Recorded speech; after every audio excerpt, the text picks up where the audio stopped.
On today's episode of LTFGO, we're here to talk to you about Lostbelt 2, Götterdämmerung, because it's gonna happen. Soon. Soonish. Really soon. Also, there's some news in JP, and there's a guy, he's got a big cannon. He's cool. He's huge. He's large and in charge. Okay, I've made this go on long enough. Hi, I'm one of your hosts, and I am a fire not giant, Omega, and with me as always, he is a mountain giant, Lucky. Everyone, I hope you're enjoying Fate Grand Order, aka Call Me Cannon Daddy. And while we here at Studio Mega like to bring you the latest NOBBU-related news and memes, we will be talking about current and future events for both the JP and EM version of the game. So anyone not wanting spoilers should prepare for Ragnarok. Ugh. Your read there caught me a little off guard. What do you mean? I was like in the middle of a deep breath cough and then, just rolling out there with Cannon Daddy. Jeez. Yeah. Okay, I'm fine now. Yes, it's that time again. We're doing stuff. Doing the episode. Where am I? Oh, it's down there in Tread. Okay. It was like, who's there? Discord. Anyway, hi. This is Let's Take FGO. You don't care about you don't care about the Discord. Unless you do, because you should. We do stuff there. So, now that we've faffed around and you've left already, Bye.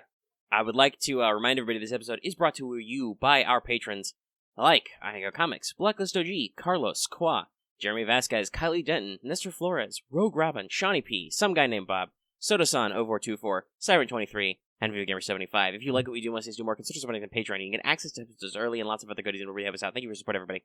Thank you. Okay. Alright. So, with that out of the way, we got some stuff. So, let's go ahead and roll right into the first thing, because it is important. Let's check in with everybody's favorite Kohai. Mesh? Senpai, 起きてください. That's right, everybody. It's time for Wake the Fuck Up, Senpai. Regular second for pro tips. We're 2 minutes in. I can say fuck. This one's pretty simple. Hey guys. Pro tip. You should make a bind code and write it down along with your password that you have to make because your bind code also includes a password, and do it in multiple places. Do not forget. Do it before the engine update. Mm-hmm. So, for those of you who might be playing the game or new to the game or just never explored the game, the way to get a transfer code is actually pretty damn simple. Just from anywhere in the game screen, just go to your menu and hit the My Room button. And from there, scroll all the way to the bottom, and second from the bottom, above Return to Title, but underneath Game Option will be Issue Transfer Number. You just basically just hit that, copy the code, copy that down in a notepad, save that notepad, put it on transfer code, keep it for later. As if this might be very important for some people in the next couple days. Yep. No, I just realized. Because also, what I do is I physically write it down also. But I just realized I think I threw that pad away because it got empty and was gross. So I need to create a second redundancy.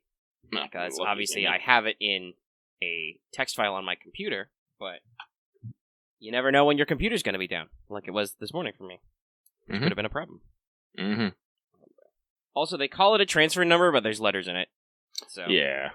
That's why I think most people refer to it as a transfer code. I assume it's case sensitive, because I am looking at mine right now, but I'm not going to speak it aloud, because I'm not a doofus. But it has mixes of caps and lowercase and numbers. So, consider writing stuff down, kids. Just in case.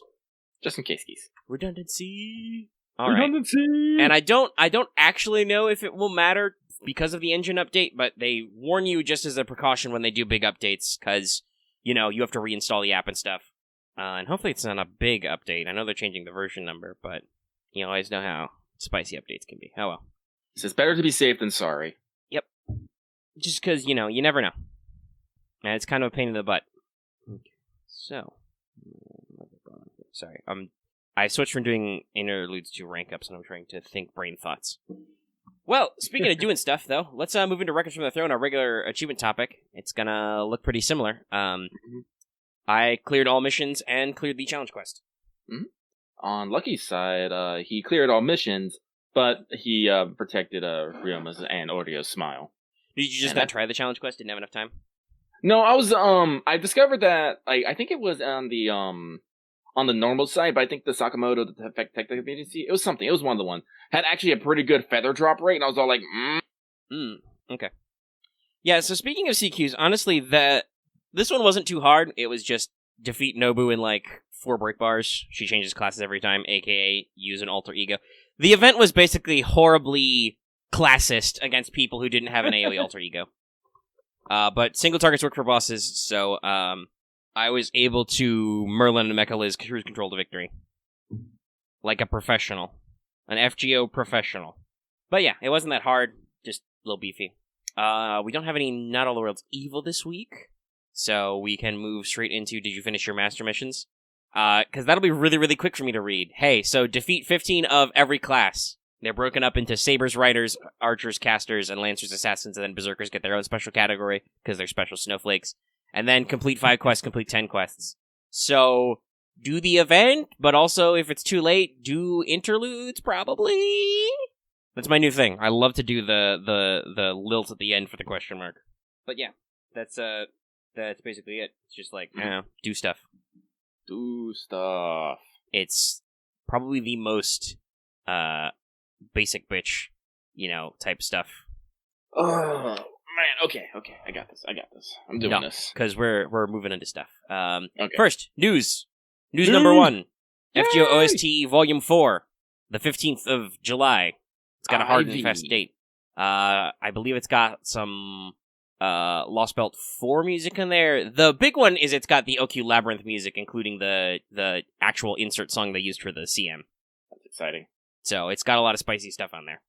Good news. Cool. Bad news now. JP, Camelot movie release delayed indefinitely. It was supposed to come out in August.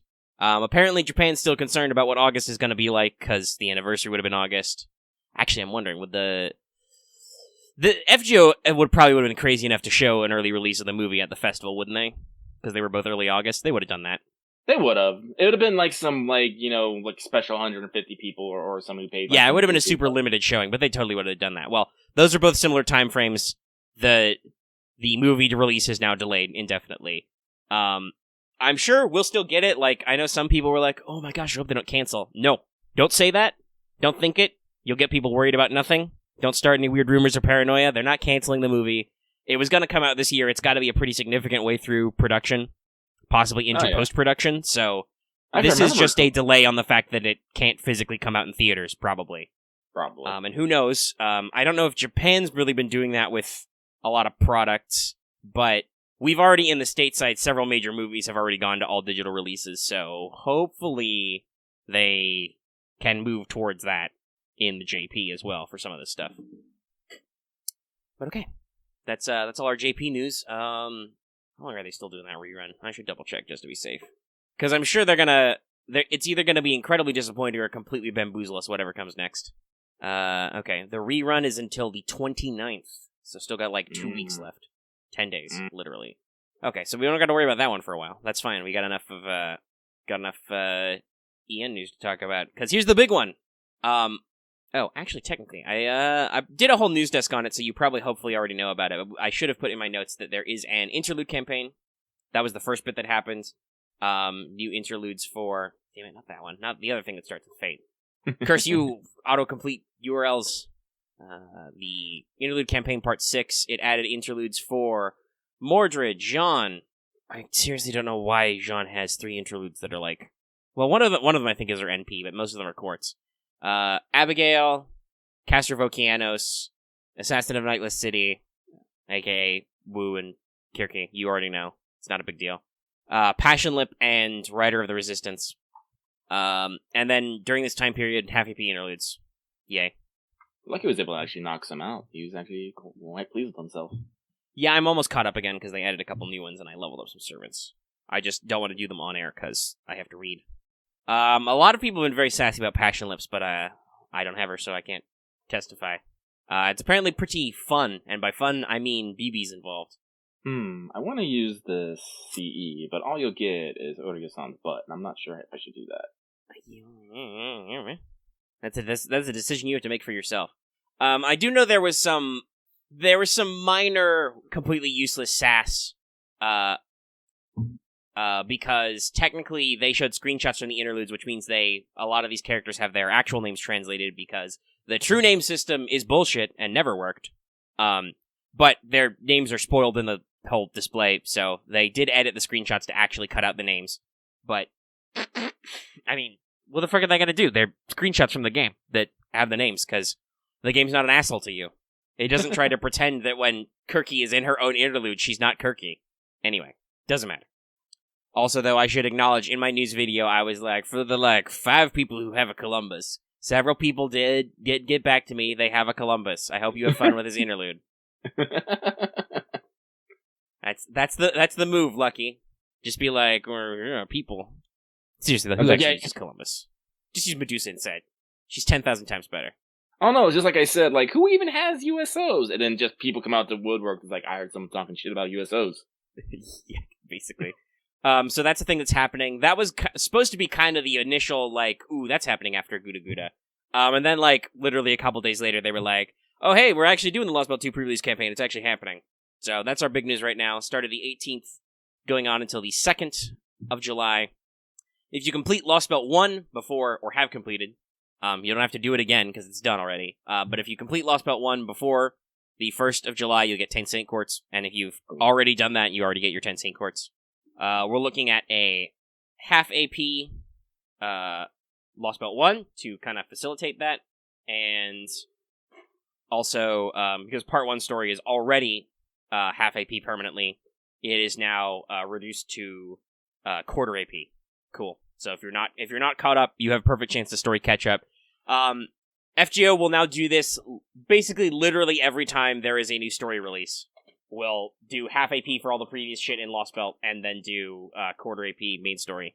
I think at one point they even did like 0 AP or 1 AP.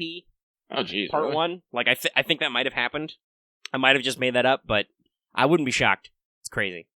Ooh, sorry, a little coffee today. Mm-hmm. So the banner is just a raid up on SSR Napoleon. If you're interested in him, you should go watch that wanted video that already came out. But you didn't, so I know you're not interested. Boom. That's right, Lucky. I blasted him.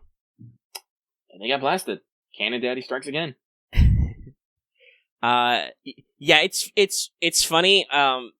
Napoleon's not a bad unit, and I never said that he was, but he's shockingly all 5-star AoE archers are like built on a template, which is, hey, do you have a battery, and also do you have an ability to do self-damage enhance, usually like NP or Buster or just Charisma or whatever up, and then maybe do trait damage? Cool. You can be an AoE archer. So if you've been playing the game a long time and you already have an AoE Buster or 5-star archer, you really don't need a Napoleon. But if you don't, he's perfectly fine. His kit's very modern. But a lot of people were very sassy on me because I wasn't trying to suck his dick or anything, and I'm just like, cool. You guys really came out of the woodwork for that one. I've got Ishtar. I'm fine. She's level 100, 10, 10, 10. I feel like I can keep making canon jokes here, but I don't know if I should. We should stop at some point. Don't worry. The people in the peanut gallery will make them for us. Okay. But yeah, so he's just the one raid up on this. He's permanent, I assume, after the banner ends, as always. So you won't get spooked by Napoleon yet, but he's there. So they've announced they're doing the stream for Lostbelt 2 on the 22nd. Yeah. In just a few days. Kano Yoshiki, the Part 2 director, will be there. And I assume that means they're gonna fucking, like, Zoom or Skype him in. Because I feel like they can't possibly have pre-recorded this one. I don't why? Well, I don't know. I mean, that would require a lot of pre-planning and a lot of... I mean, I know they know what all their questions are, but I don't know if they know all their dates and stuff already. That seems like very far in advance. Well, we'll see. We'll see, I guess. We will. They do have a social media campaign for the tweet and the Facebook post and whatever. It's only for like 3 Saint Quartz because it's just for the stream part, but it's a little extra bit. You can find it. And we mentioned it earlier. They did say the engine update, the update to Unity, will be after maintenance on the 22nd. So there will be a big maintenance after the stream. So Lostbelt 2 will definitely be happening after that stream and after that maintenance. Yeah, patchy. And that's really all the news. Like we said earlier, there's no big JP game news yet. I think they may be stalling out a little bit. I don't know. Mm-hmm. But we are making moves just as predicted. We are in fact doing Lostbelt 2 in June, Summer 2 rerun, nowhere to be found, because we got to do the anniversary. So yeah, have fun with that. We will do the pregame later, but first we have to move into MAILBAG. Yeah. We should get a jingle for this at some point. We gotta do more stuff. Anyway, everyone, it is time for this week's Let's Talk FGO mailbag for the date of June 19th, 2020. As I said, we got quite a few here, and I hope everyone followed the damn rules that I posted, that I saw and thought about. I don't know. Did you read the post, Omega, at all? Should I read it, or just the when I posted the mailbag with the new rules? No, I didn't. I didn't see the whole thing. I know you posted it though. I actually posted it on the day I wanted to post it. Good job, Lucky. Yeah, pat myself on the back. But anyway, so we're gonna see. I've only skimmed them. I haven't really read them all. But we're gonna get right into it. So first one from, I'm gonna say Lize. Of Killian.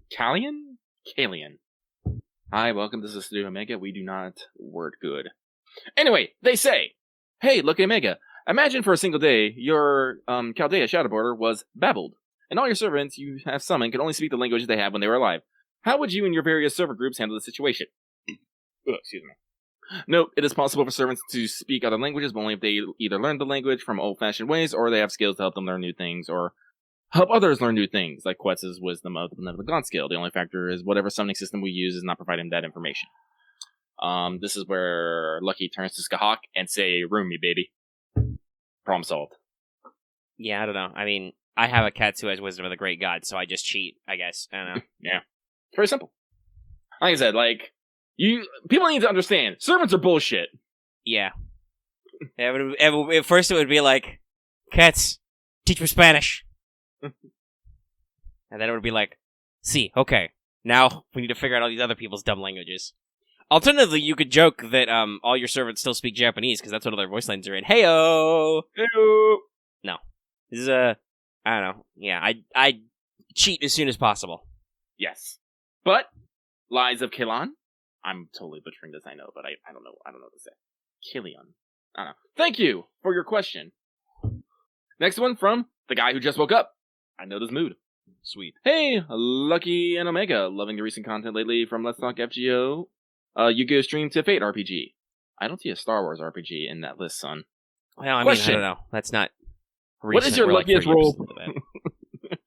What is your luckiest roll pull yet? Mine was double Osakawa Hime on my first den pull. Still a lot of Saint Courts for the CEs, though.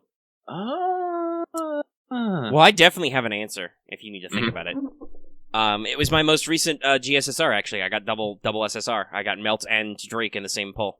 I've never got double SSR. I've gotten a couple double SRs. I think I might have gotten, SSR, SR. But I think probably my best is probably pulling 2 caster Neros just through tickets. It was I don't know, I don't remember how many tickets it was, but I got 2 caster Neros off tickets. Well, if we're doing that, I should remind everybody I am 2 Tesla 6 tickets. Yeah. That was, but before the Sthenos thing, that was my previous joke about my rolls. Where, by the way, trying for Lancer Alter, who I did eventually get in a ticket, but in a different campaign. Trying for Lancer Alter on London Part 2, because I blew all my courts on Mortar and stuff. Not that I had a lot, but I somehow got Tesla the 5-star twice in 6 tickets. So, yeah, that's a weird one. I guess that is technically within a 10 pull. I don't know. As I said, Lucky doesn't actually have that much, now that I think about it, he doesn't have that much luck on 10 pulls. He usually got some crazy ticket luck sometimes. I remember I got a Skahawk on a ticket. Yeah, you were the guy I think of when I think of tickets, and you and a couple of people do YOLO pulls, just singles with courts, which I have never, ever gotten anything good out of, and I remind myself of this every time I think, I could just spend 3 courts. No, stop it. It's never worked. Stop it. The guy just woke up. Thank you very much. This one is from The Roots is Overrated. Ooh, harsh. I'm gonna keep it simple. What are a couple server banners that you would love to see? Personally, I want to see some fights involving the casters of FGO, who have usually interesting ways to approach combat. That is very fair. Let's see here. Who would I want to actually see fights? Casters is a pretty big mood. Yeah, Casters is pretty big mood. I'm like, that's some fucking Etano Circus shit's gonna happen. I fucking know it. Obviously we have seen how a VK Braun works and Medea works, but casters are just as often subtle in Fate.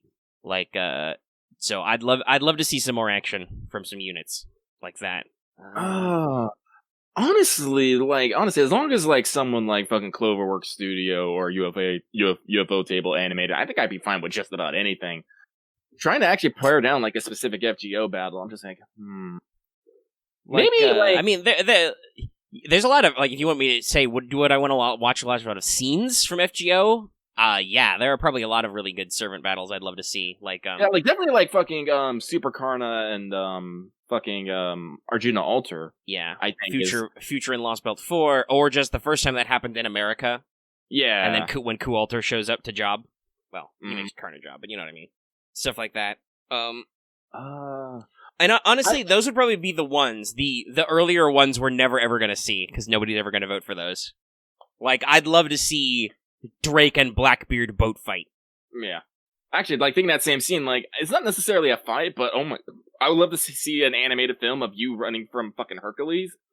Like, how? Well, yeah, and in that scene before that, Asterios fucking goes toe-to-toe with Herc. Oh, yeah, that'd be good, too. Okeanos would be really good. I don't know if you'd do a full series, Clover, but, like, a short OVA, maybe? It'd be pretty good. Like, the thing about Fate is, since all of its text, we have to usually fill in, like, blanks with our imagination. And my imagination goes fucking wild, y'all.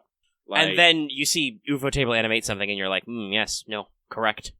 I still love the joke that after Heaven's Feel 2 came out, Saber Alter's command code should just be Excalibur Morgan, Excalibur Morgan, Excalibur Morgan, Excalibur Morgan, Excalibur Morgan. Well, that's what happens when you have unlimited magical energy because of a Grail. Yeah. Guys, if you have not seen... It's very accurate. I may have, for reasons, I may have looked at some of those scenes. Hey, watch the Fate AP. Watch the Fate AP, and if you haven't seen the first two Heaven Feels movies, give them a watch. They are real good. That also reminds me, shout out to Medusa for shouting out the movie. Yeah. So, the root is overrated. Thank you for your question. So, this next one comes from the guy who took 670 courts before getting Okitan Alter. Oh man, I am sorry for your loss. Jeez, that is a lot. It's a lot. Big number. It is a lot. I think that's more courts than I've spent on a single banner. I've usually given up before then. Lucky broke 1,000 for Okitan Alter, but honestly, that's not too crazy. Anyway, hey, lucky I make it. Thanks to your show, I can farm way longer without getting bored. Best show, by the way. As someone who lives in the Philippines, it's hard to find someone to talk to about Fate, at least in my area. Because maybe it's not as famous here than in other places. So, my question is, as a Sakura fan, which of the Sakura 5 is your favorite? You can talk about each of them if you like. I'd really appreciate it. Thank you. P.S. As a free-to-play player, I have to skip the Scotty banner for BB Summer and MHXX banner. Teary face emoji. Cry. So Lucky is in a fucking interesting position. As much as I love Sakura, I do not know all of the Sakura 5. I'm only familiar with what FGO has presented, which is, well, I'm gonna count BB in there as well, just because. But I'm familiar with Melt, Passion Lip, and King Protea. I don't know anything about Khosrow Drop or Violet. I can't even keep their character designs in mind. I'm sorry, my memory is shite. But honestly, I think I have to say, like, Melt's good. I really like Melt. Like, honestly, like, I'm pretty sure I wouldn't have liked her in CCC, but because we had the Seraph collab, I'm pretty sold on her. But Lucky is he adores cute things and girls who act cute, and Melt is very, what's the word I want to use? Harsh, I want to say. Not necessarily like full Soon, not full Yan. But she is a tsundere, but she's not all harsh all the time. Yeah. And then that leads me over to the other Sakura 5 that I spent the most time with, Passion Lip. And honestly, I'm gonna have to say it's Passion Lip, and no, it's not because of her giant fucking breasts. I'm gonna just get that out of the way. It's because she is a precious creature that I want to bully with head pats. Like, I don't know, it's just something like, I guess it's just something that's all like, Matt, I want to, like, I'm not Melt, excuse me. I've been doing this a lot recently. Lip, I want to bully you, but also, I want to protect you. Like, her fucking Valentine's scene where she makes you the parfait, and she's all like, I'm doing my best.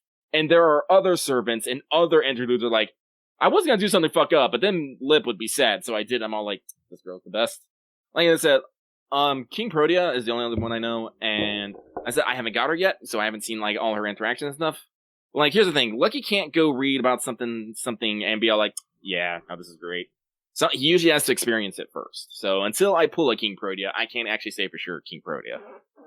But she is precious, and she will get many head pets as well. I forget, Omega, are you someone who's particularly a fan of Sakura? I know you're a Ren man all day, every day, but I actually don't know what you think of Sakura. Yeah, Rin Gang for life. Mm-hmm. So no, I mean, I wouldn't necessarily. I mean, I'm not. We talked about this last time. I'm not really against Sakura as a character, but also I am not a Sakura guy. Out of the original triangle. I mean, out of the Sakura 5, I do think I would like Violet the best if she was in the game, because Violet is literally what if there was a Medusa Sakura face.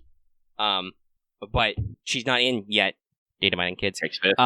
So I will continue to be sad until that happens, and then they're gonna steal all my money. But other than that, I would say that I like Lip the best. For similar reasons to Lucky, I'm not. Omega has said this before. I don't mind tsunderes. Like, that's obviously a very Rin thing, but Melt is literally a sadist, and I'm like, that's not my deal though. Like, I'm not gonna be like, oh, please step on me, Melt-san. No, don't do that. Those are pointy. Stop it. Stop. Get help. So yeah, that's just my vibes. Where just like, Melt's cool. I like her a lot. She's very handy to have as an alter ego, but no, she's probably not my favorite. And everybody knows BB is literally Space Satan, so yeah, have fun with that. Now, if you want to talk about all the Sakura faces, then we can have some interesting conversation, but that's for a different time. Yeah. Okay, so, thank you. The guy took 670 quartz before getting Okitan Altar. Fair question. We move on to, this one's from Cousin Benny. Hey, Cousin Benny! If you have one set of Mystic Eyes, what would it be? What are some of the coolest Mystic Eyes you know of? Oh, man. Did we actually have a full discussion about this? Well, you talked, I listened. Yeah, I think we did. I think we had a full breakdown of Mystic Eyes. I'm pretty sure it was like one of the first TGB Omega Sensei topics. Yeah, I'm pretty sure it's in the back row. Yeah, so, oh man, like there's a lot of Mystic Eyes. Like everyone probably knows of petrification and death perception and of distortion if you have a Fujinon. But honestly, Mystic Eyes just seems to kind of be of a blanket statement for like your eyes have powers. Hang on, let me pull up the fucking. Let me just pull up the fucking Magan. Yeah, like literally. Okay, so like common types is, let's see here, binding, charm, compulsion, contract, enchantment, flame, illusion, jinx, whisper, and then you get into the crazy ones of fucking petrification, death perception, distortion. Let's see here, glam sight, fairy eyes, premonition, recognition, reversion. I'm just reading the list here. Seeing emotions. But, like, if I had to only pick one, despite what people would say, it would not be charm. Like, here's the thing. If I have to use a magic power to get people to like me, then I'm probably not a likable person to begin with, yo. Yeah, I'm trying to think, like, what would actually be useful? Besides if I want to become a supervillain, right? Like, okay, sure, petrification, cool, you turn people to stone. What are you going to do about that, nerd? I don't know, I guess probably premonition, maybe? Or something that would let me at least, maybe see the future a little bit. I don't fucking know. I'd either like the premonition or precog eyes, or something like Musashi's heavenly eye that lets you, basically perceive and follow the desired result. I don't know if that works on esoteric things. Like, if I use my heavenly eye on a video, does it become the best YouTube video ever? That would be the thing, right? Is I'd get fucking monkey's paw. I'd be like, sick, I have heavenly eyes. Oh, I don't use them to stab people or anything. These don't help me. Alright. But as I said, Mystic Eyes get fucking crazy. Like I said, Mystic Eyes are one of the original Chuny tryhard tropes of Nasuverse. Yeah, just think in the scene of fucking, just go look up Fujinon's NP. That's her using her Mystic Eyes. Yes, those are her Mystic Eyes of Distortion, which are really, really strong. Really, really strong. Like, honestly, like a lot of these, like a lot of actually, I want to say like distortion is actually probably the one that gets me the most, because most other Mystic Eyes are kind of like their information, their sensory. Very few of them actually have, real world. Yeah, effect. we know petrification turns people to stone. Distortion gives you telekinesis, basically warping. Yeah. I assume Mystic Eyes of flame shoot fire from your eyes. Yeah. Which I'm like, on the one hand, that seems cool, but what am I going to do with that, right? But so just on the scope of what, like, Fujino did to that fucking bridge, I'm gonna have to say fucking Distortion is the wildest. Just twist people apart. And of course, there's actually probably a lot more Mystic Eyes there that I'm not thinking of. But I'm just trying to go from my own limited database. So, Cousin Benne! Thank you very much for your question. Alright, and we're going to this one from Zenri, let's see here, 69th? I think that's I think that's 69th. Hold on, let me look at it. LX, yeah, I do believe so. L is 50, XI is, well, LX would be 60, X is then 9. Yeah, okay. Unless I forgot what L was, which I could have. I don't know, it sounds like something that the internet would do. It was like 69, giggity, yeah. Anyway, they ask, can you guys do an impression of your favorite noble phantasm chant? Omega? Can I? Yes. Yes, I can.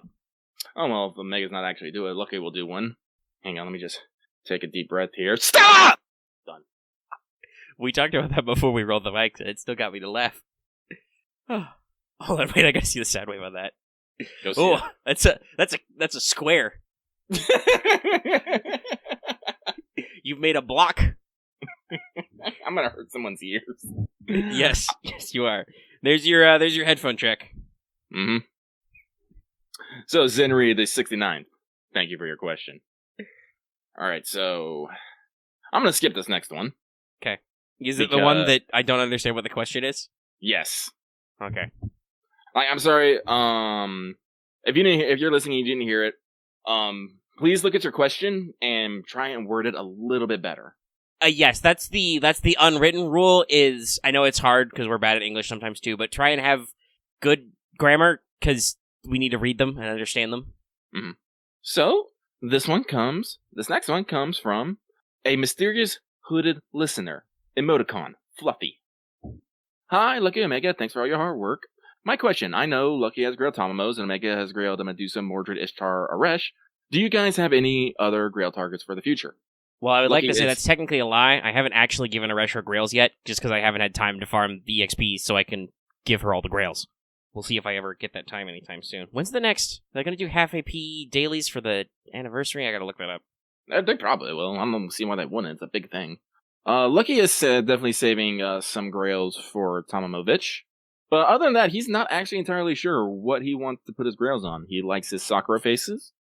He also likes Kiara, but he also likes Ishiwakamaru and Raiko and Shuten and both his Atalantes, and the list goes on.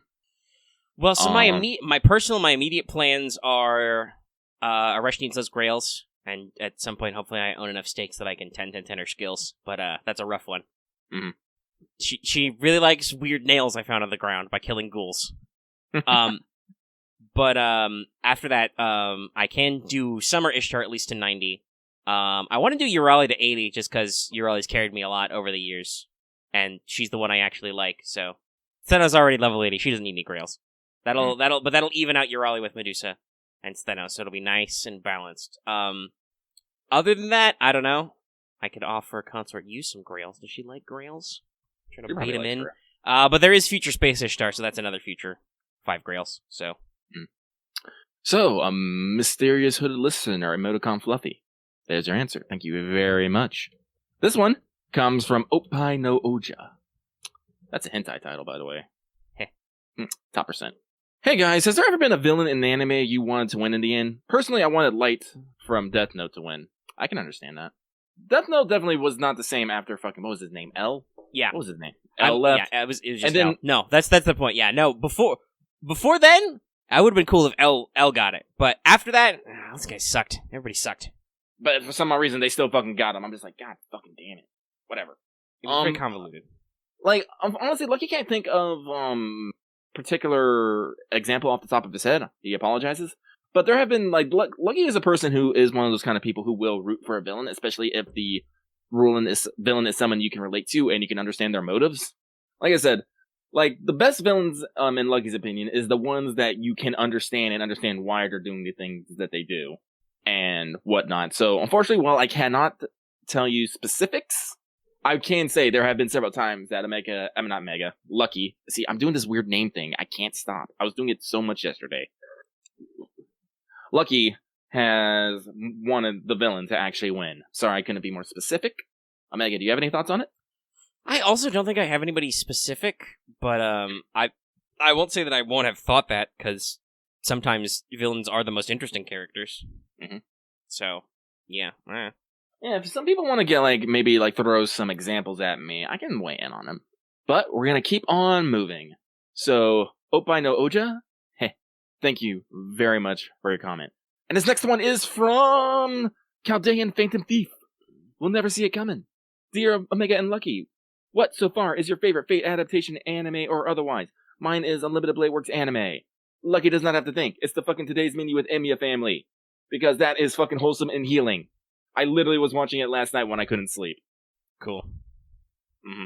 I also, too, love the Unlimited Blade Works. I frequently watch it back, so that's a pretty important one. Though, yeah, I guess, yeah, adaptations would be it. Mm-hmm. We don't really... I mean, I guess some of the mangas have been published in the stateside, but we don't really get a lot of extra adaptations of Fate stuff other than animes, so... Yeah. So, Chaldea Phantom Thief, thank you very much. This one comes from Jalter's lover, who she is in denial of. I can see this. Hey, y'all. I was wondering, do either of you have a certain method of pruning people from your friend list? Personally, I tend to remove people after 24 hours in inactivity. Regard, Jalter's lovers, who she's in denial of. Lucky is... He does this with both logic and emotion. If someone is usually not logged in for 3 days, they get pruned. Or, if Lucky is trying to roll for a certain server and someone is just flocked in theirs, I just banish them to the fucking Shadow Realm. That sounds like Lucky. Yeah. I have a similar method. Like, I will occasionally do the old 24 hours, but... like, usually it's longer, like, the 3 days is a good mark. And occasionally I will prune people who, like, they're playing, but they're clearly not playing. Mm-hmm. Like, if you still got your support list is still, level 1, skill 1, NP 1 mash in your support list after, like, a couple of weeks, I'm like, okay. I'm not averse to helping new people, but you're clearly not going anywhere soon, so I'll find somebody new. I actually pulled a couple of people who were lagging behind on my friends list earlier today. Mm-hmm. That's not, by the way, that's not a call for you guys to send me a shitload of friend requests, because I've surely filled up by the time this episode goes live. Lucky probably is going to have to do some rating some friend supports next stream, because people are asking for that last stream. Are they offering to pay money? I didn't tell them to pay money. I might tell them to buy me drinks, which involves paying me money. Same thing. Potato. Potato! Anyway. Mash him, stick him in a stew. Jalter's lover, who she in denial of.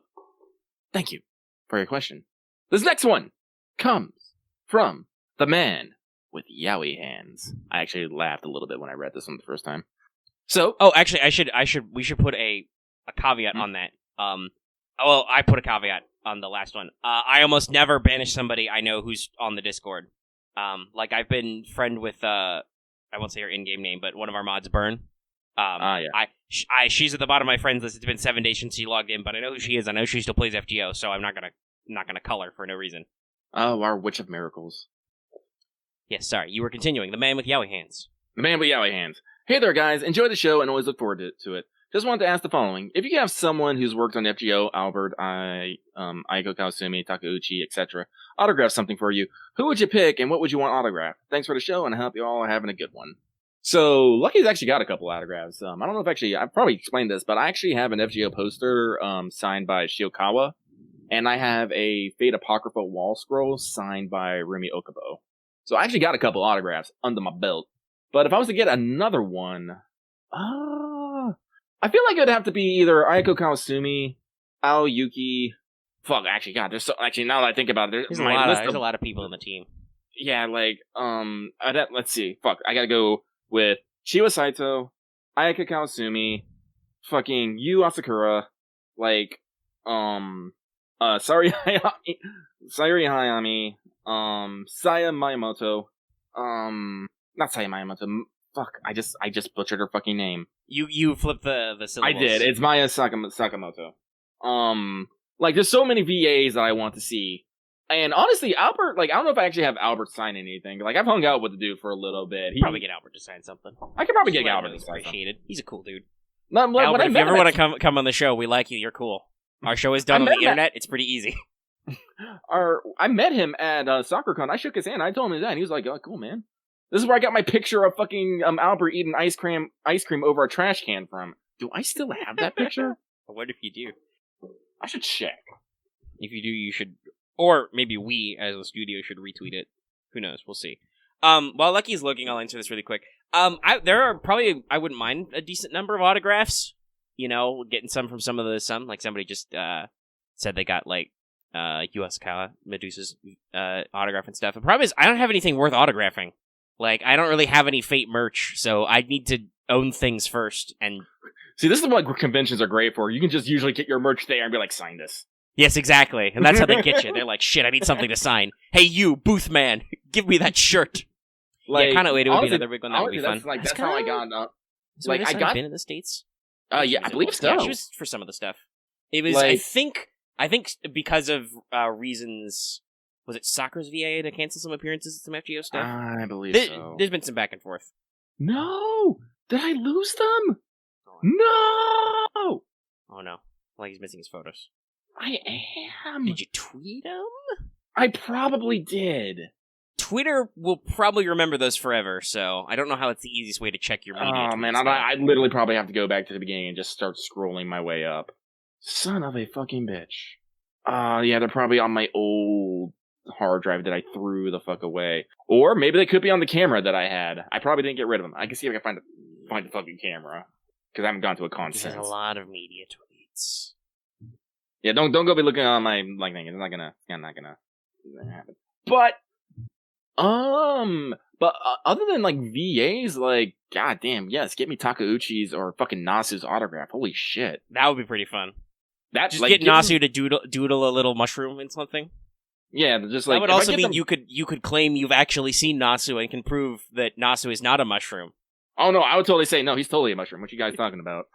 I would just enforce it. But like, shoot, if I got Takeuchi and the Nasu, shit, there goes on like another line. I would like to just get a bunch of artists fucking autographs. Like, fuck, give me Raitas, give me redrops, give me Wada Arco, Jesus. I was like, don't do anything. I just want your name. I'm just gonna bring you one of your art books. Just sign this. That would be a thing to do. Yeah. I don't know if they actually get requests for like artists get requests to sign things. That's like because artists actually because they always like make their fucking like their bi-yearly pilgrimages to fucking Comic-Con usually. I'm sure they do because that would be the like owning an autograph like a piece of art with signature is pretty good, but so that would definitely be a thing to get, like, hey, could you autograph your art book? Yeah, maybe. I'm somehow just imagining that if you asked Wada for an autograph with one of her art books, she would just open it up to the quickest picture of Melt's butt and sign that. That'd be great. Or something like that. Like, it wouldn't just be, like, in the insert or on the cover or something. No, we'd go out of our way to, like, doodle a signature somewhere weird. What is it, like... Lucky's like I like having autographs. I really do. Even if it's just some weird inconsequential things. I'm just like, an autograph tells me, yes, I actually met this person. I did not dream it. Mm-hmm. Yeah, like I said, I'm not averse to autographs. There's a lot of people too. I'd also like autographs, but I personally don't own anything worth signing right now, and so I don't know where I would get them. Ooh, that is a pretty big regret, Devilish. Ooh. Actually, wait, shit. I do own some Extella shit. I suppose if I ran into like Nero Otomo's VA, I could have.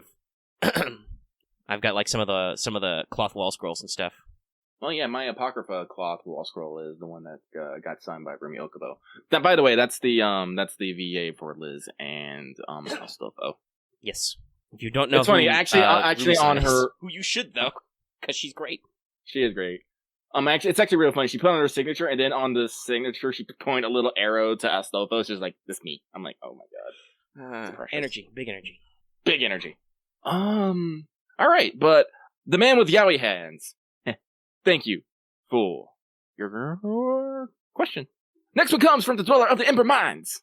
What video game company would you like Type Moon to choose for an FGO spin-off game, and what genre would you like it to be?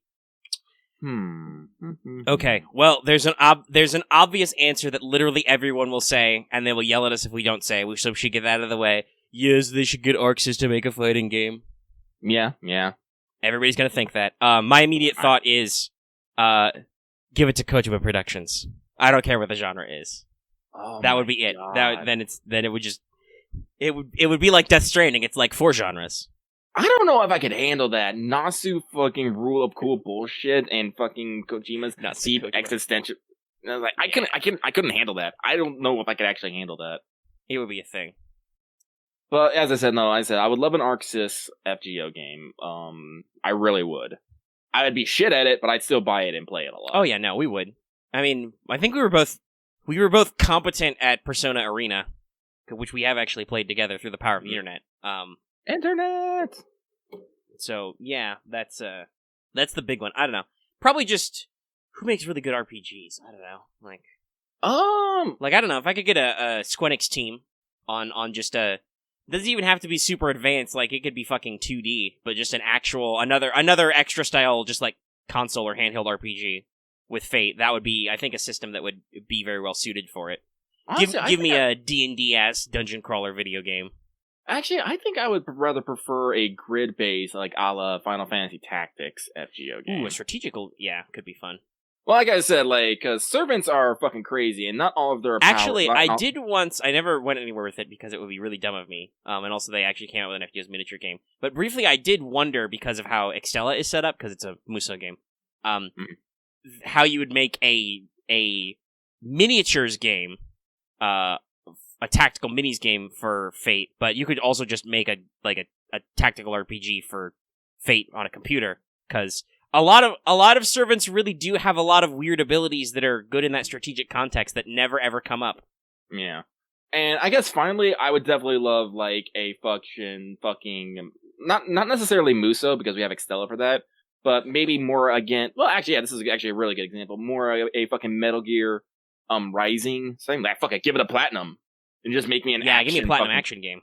Yeah, that would also be real good. It's just the focus on that would probably be very narrow on like specific servants and whatnot. So it might be a little. Give me Emiya the game. Oh my god! Just because he can do all the things. He can do all the things, and that's how you get more combos. Is you copy more swords. Anyway, so Dweller of the Ember Mines, thank you for your question. This next one I'm going to skip, not because it's necessarily bad, but for one, it talks about spoilers, and two, I don't actually know what the spoiler is, so I can't actually comment on it. And if correct. I can't comment to answer your question, no comment. Yeah. So, we got another one of these. So, the secret of Casino King Bun Bun. You, a Chaldea master, have been trapped in a musical singularity by the berserker-class rapper Liz and her hype man/writer, the artist formerly known as Hans Christian Andersen Alter. To save the day and win this singularity holy grail, you must outdo her sick beats by busting rhymes thicker than Caster of Nightless City thought. Which servant do you choose to be your hype man writer and why? Wishing you well, seeker of Casino King Bun Bun. Man, that is like the easiest fucking question. I would just pull out fucking Shakes. Like, so quick. Shakes, yeah, I'd take Shakes as a hype man, and then for my sick beat writer, I would get Salieri. My rhymes would kill. That's it. That's all I need. No, do we really need to explain why Shakes and Salieri would be the fucking best? I don't think we do. No. And if you want to hear us make sick beats, I think we may have hopefully we recorded some streams on the rap one. Otherwise, we need to do another Jackbox stream. We might need to do another Jackbox stream. I don't know. You're real into your children's card games. I am, because the people show up to them, but I could swap them out.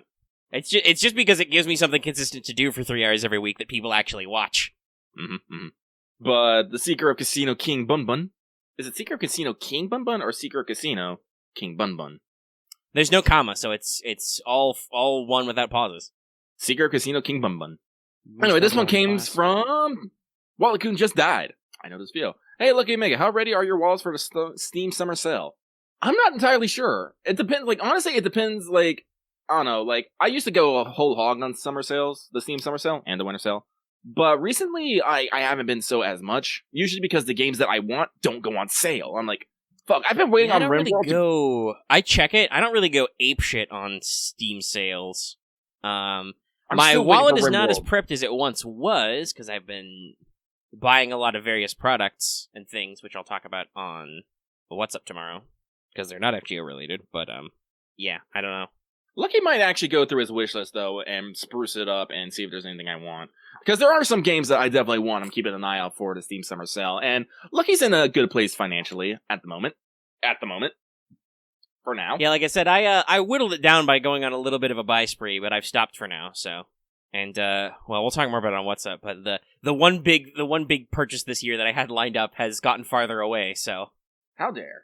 How actual dare. Yeah, well, it'll be better, Lucky. They're guaranteeing it'll have day one backwards compatibility. Anyway. But is it full backwards compatibility? Well, gosh, I don't know. That all really depends on how the PS5 works. We still don't know. Yeah. Anyway, Welcome just died. Thank you for your question. This one comes from The World Ends With Me, Edgelord! Dear Omega and Lucky, how many servants do you have at Bond 10, and are any Bond CEs you find useful? The only one I really use is Tomomo's Fan Club. Like, Bond CEs is definitely one of those odd ducks to me, where I feel like they should be a lot more useful than they are, considering the fucking hell you had to go to get them. Well, and also considering they weren't a launch mechanic, Bond level expansion got rolled out in JP over time. Yeah.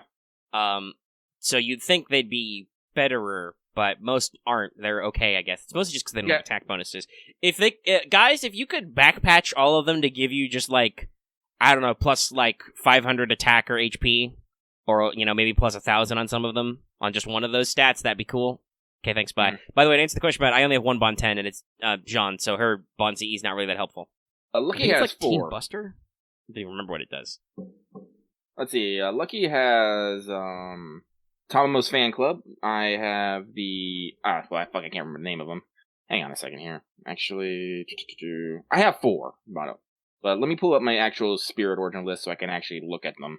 I'm in the middle of a rank up quest, so I can't check just yet.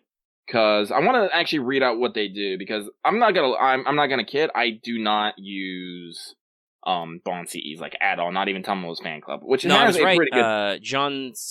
Regular Jean's is Revelation from Heaven. If equipped to her, all allies get 15% Buster performance while she's on the field, which is weird because she's in arts team.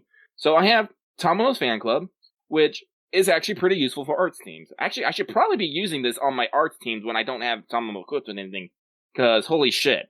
So I should be using this one. But Tomomo's Club increases all allies' arts effectiveness by 15% only if Tomomo no Mai, caster, is equipped with his crass weapons when she's on the field. That's fucking good. That's a good one, yes. Mm-hmm. Now, I also have Kiyohime's, which I think is pretty neat. I don't use it much because I said Kiyohime's I really only use for ember farming. But hers is Scorching Embrace.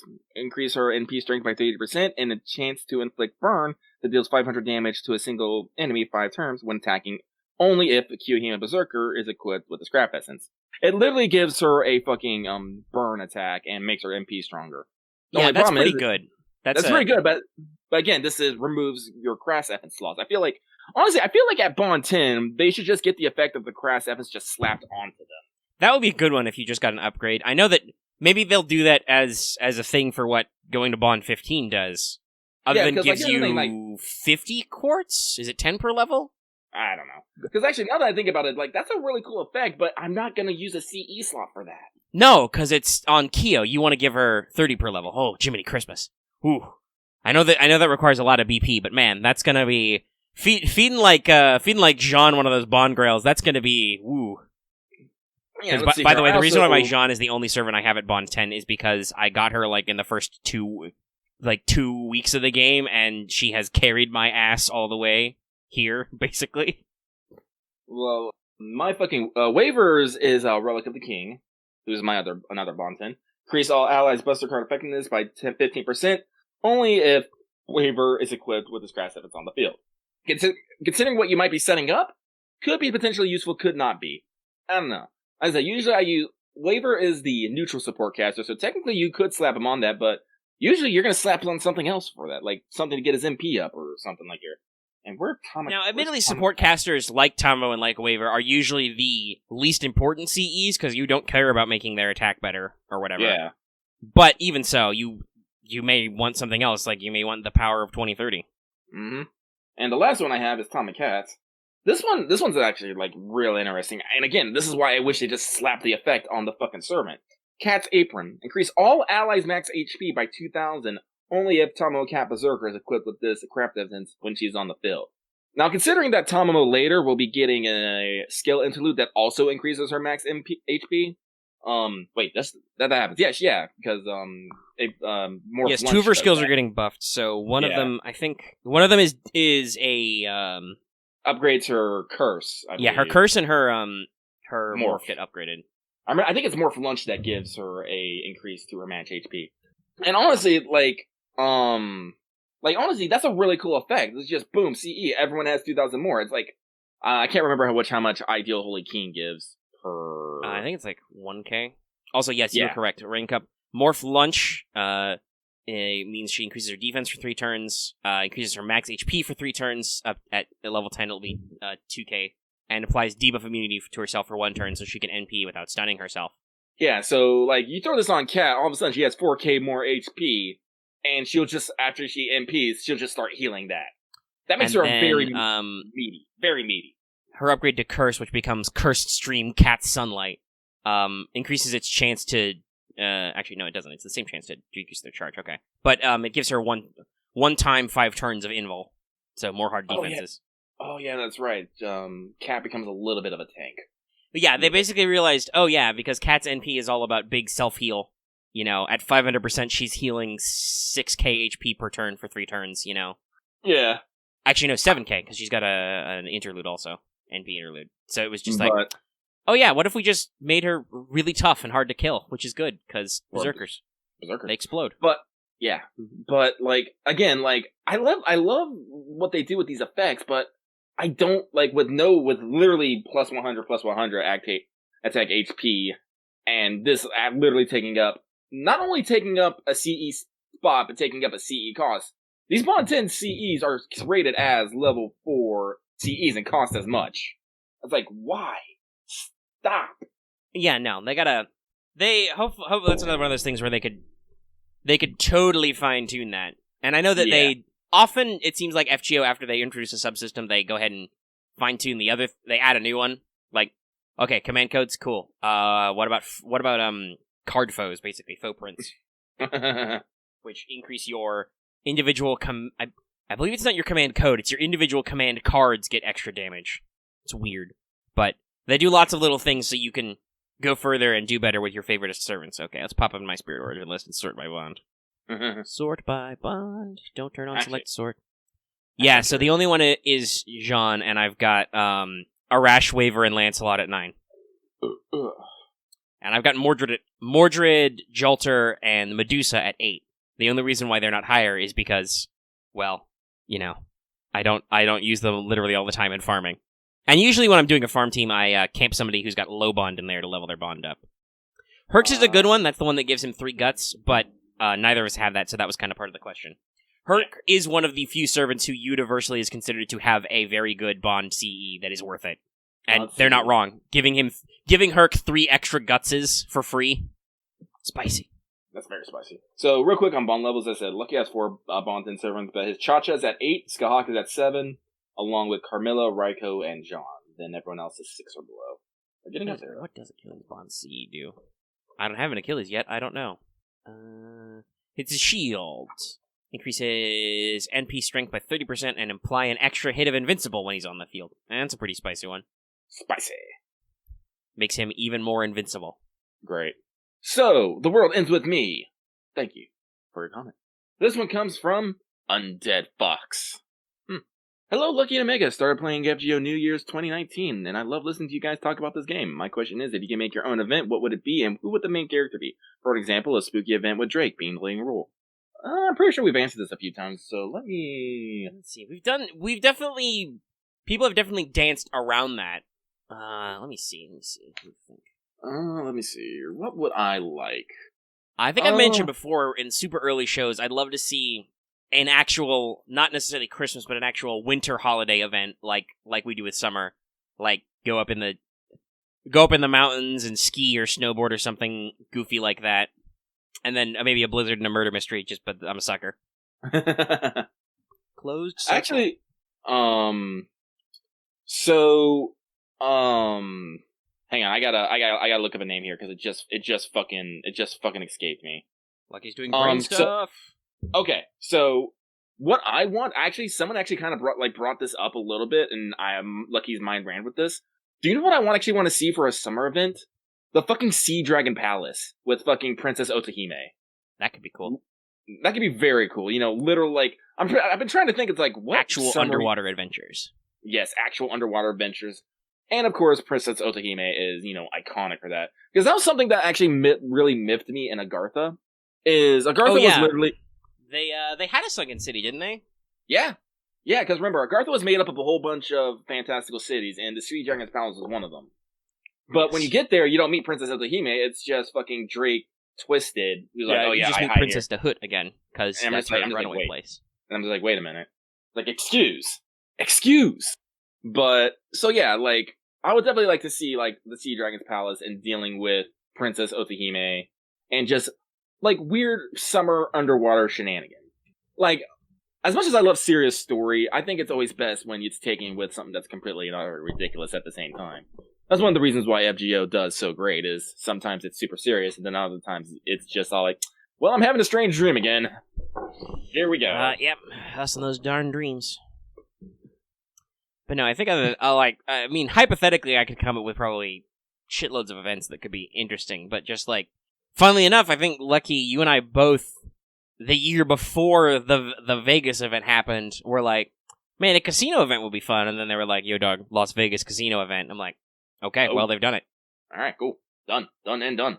Is that a Lancer Arturia, but she makes card jokes? Cool, sick. Uno. I never figured that out. Is her ship actually her shield in summer event? I don't think so. Let me actually look at her description. Because I know her shield can turn into a boat, and Mordred fucking stole it. Mordred made it a surfboard. Because that was how they at first solved that. Yeah. But let me actually look at the ruler's build. It's her. Yeah, no, it's got a different name. Let me Google it. Okay. No, it's her boat is King Arthur's Hall. Huh. Well, I guess that makes sense. So because of the power of summer, she turned her hall into a boat, basically. That shoots beams or something, glows, explodes. No, she jump kicks people, that's right.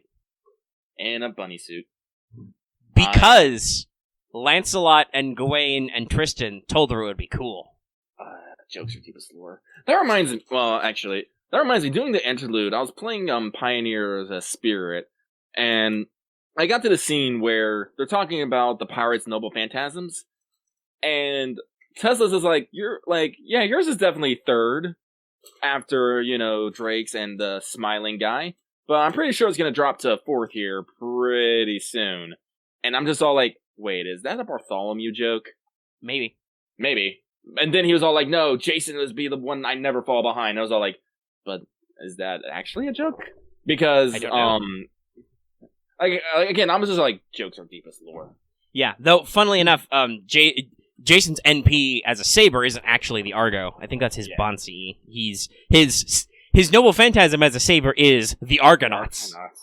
Which is hilarious. I find it hilarious because they both debuted at the same time. So I'm just all like, yeah, could be a reference. Who knows? They like to because they obviously they know they're working on stuff when they're writing some of these, so they do like to drop these little lore bombs in there. Mm-hmm.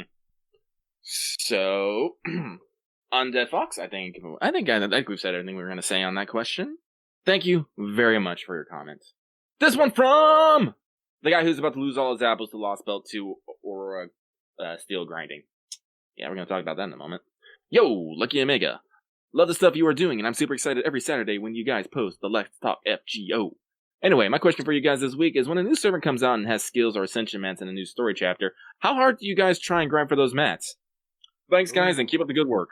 Honestly, I've done this recently. Have you, you had any of those incidents? Did you actually get Anastasia? Nope. You got... Oh, but actually, honestly, you got an angry cat. That's probably worse. Doesn't she need gunpowder? I'm not sure. What is my angry cat at? Fuck. Well, for me, my immediate response is, it depends on the future vision, because, yes, I do have an NP2 Anastasia who needs permafrosts, for both her skills and for her ascension. I think the game gave me just enough to do all her ascensions, but I can't do her skills very deep. But usually what I do is I look at the future and see if any of those materials are going to come up lately. Like, for instance, if I was going to grind somebody who needed Aurora Steel, I would double-check that Aurora Steels are not going to be in any shops in the not-too-distant future. But, as you can see, I'm a guy who, like, 6 months later? Yeah, Rush was Christmas 3, so that would have been... Or was that 4? Fuck. 4?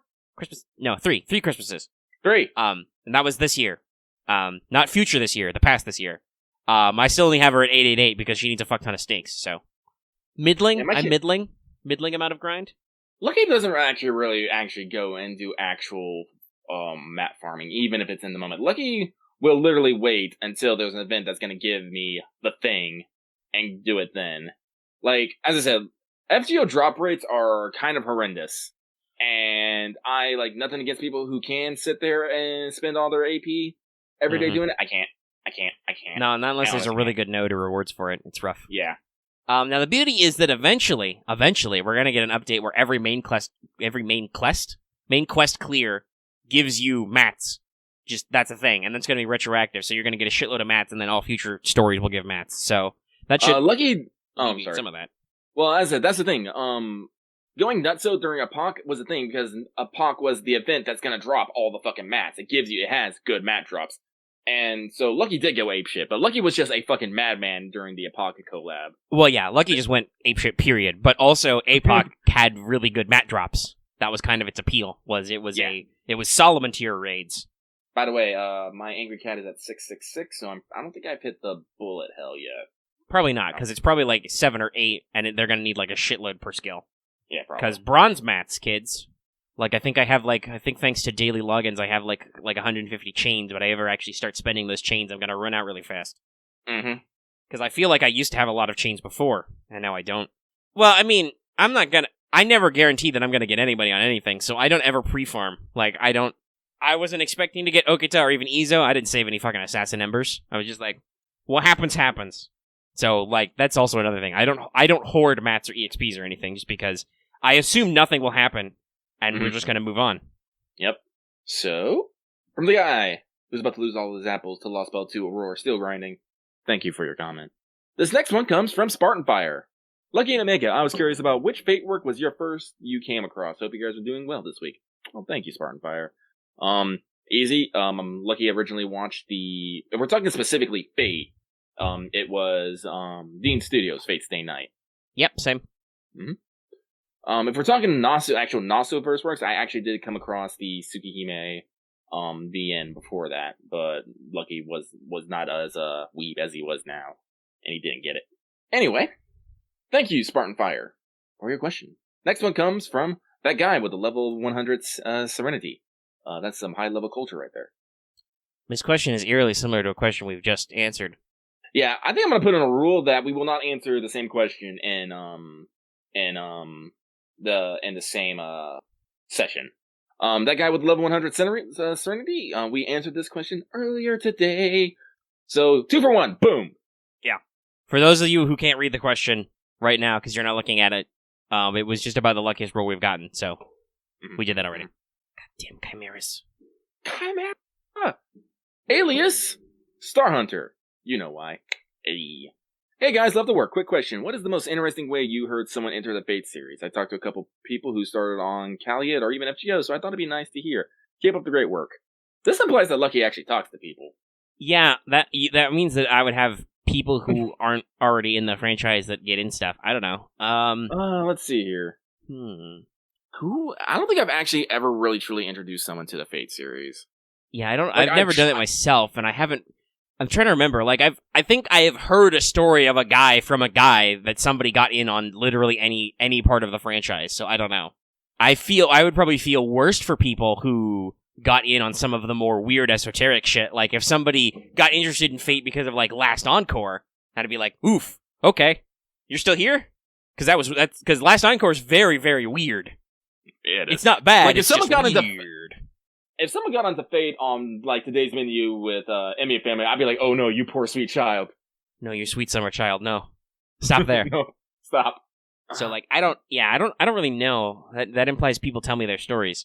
Hey, audience, you're already going to do this, so take it as an excuse. Tell us your weird story of how you got into Fate. And if it's not that weird, we'll shun you. Shun.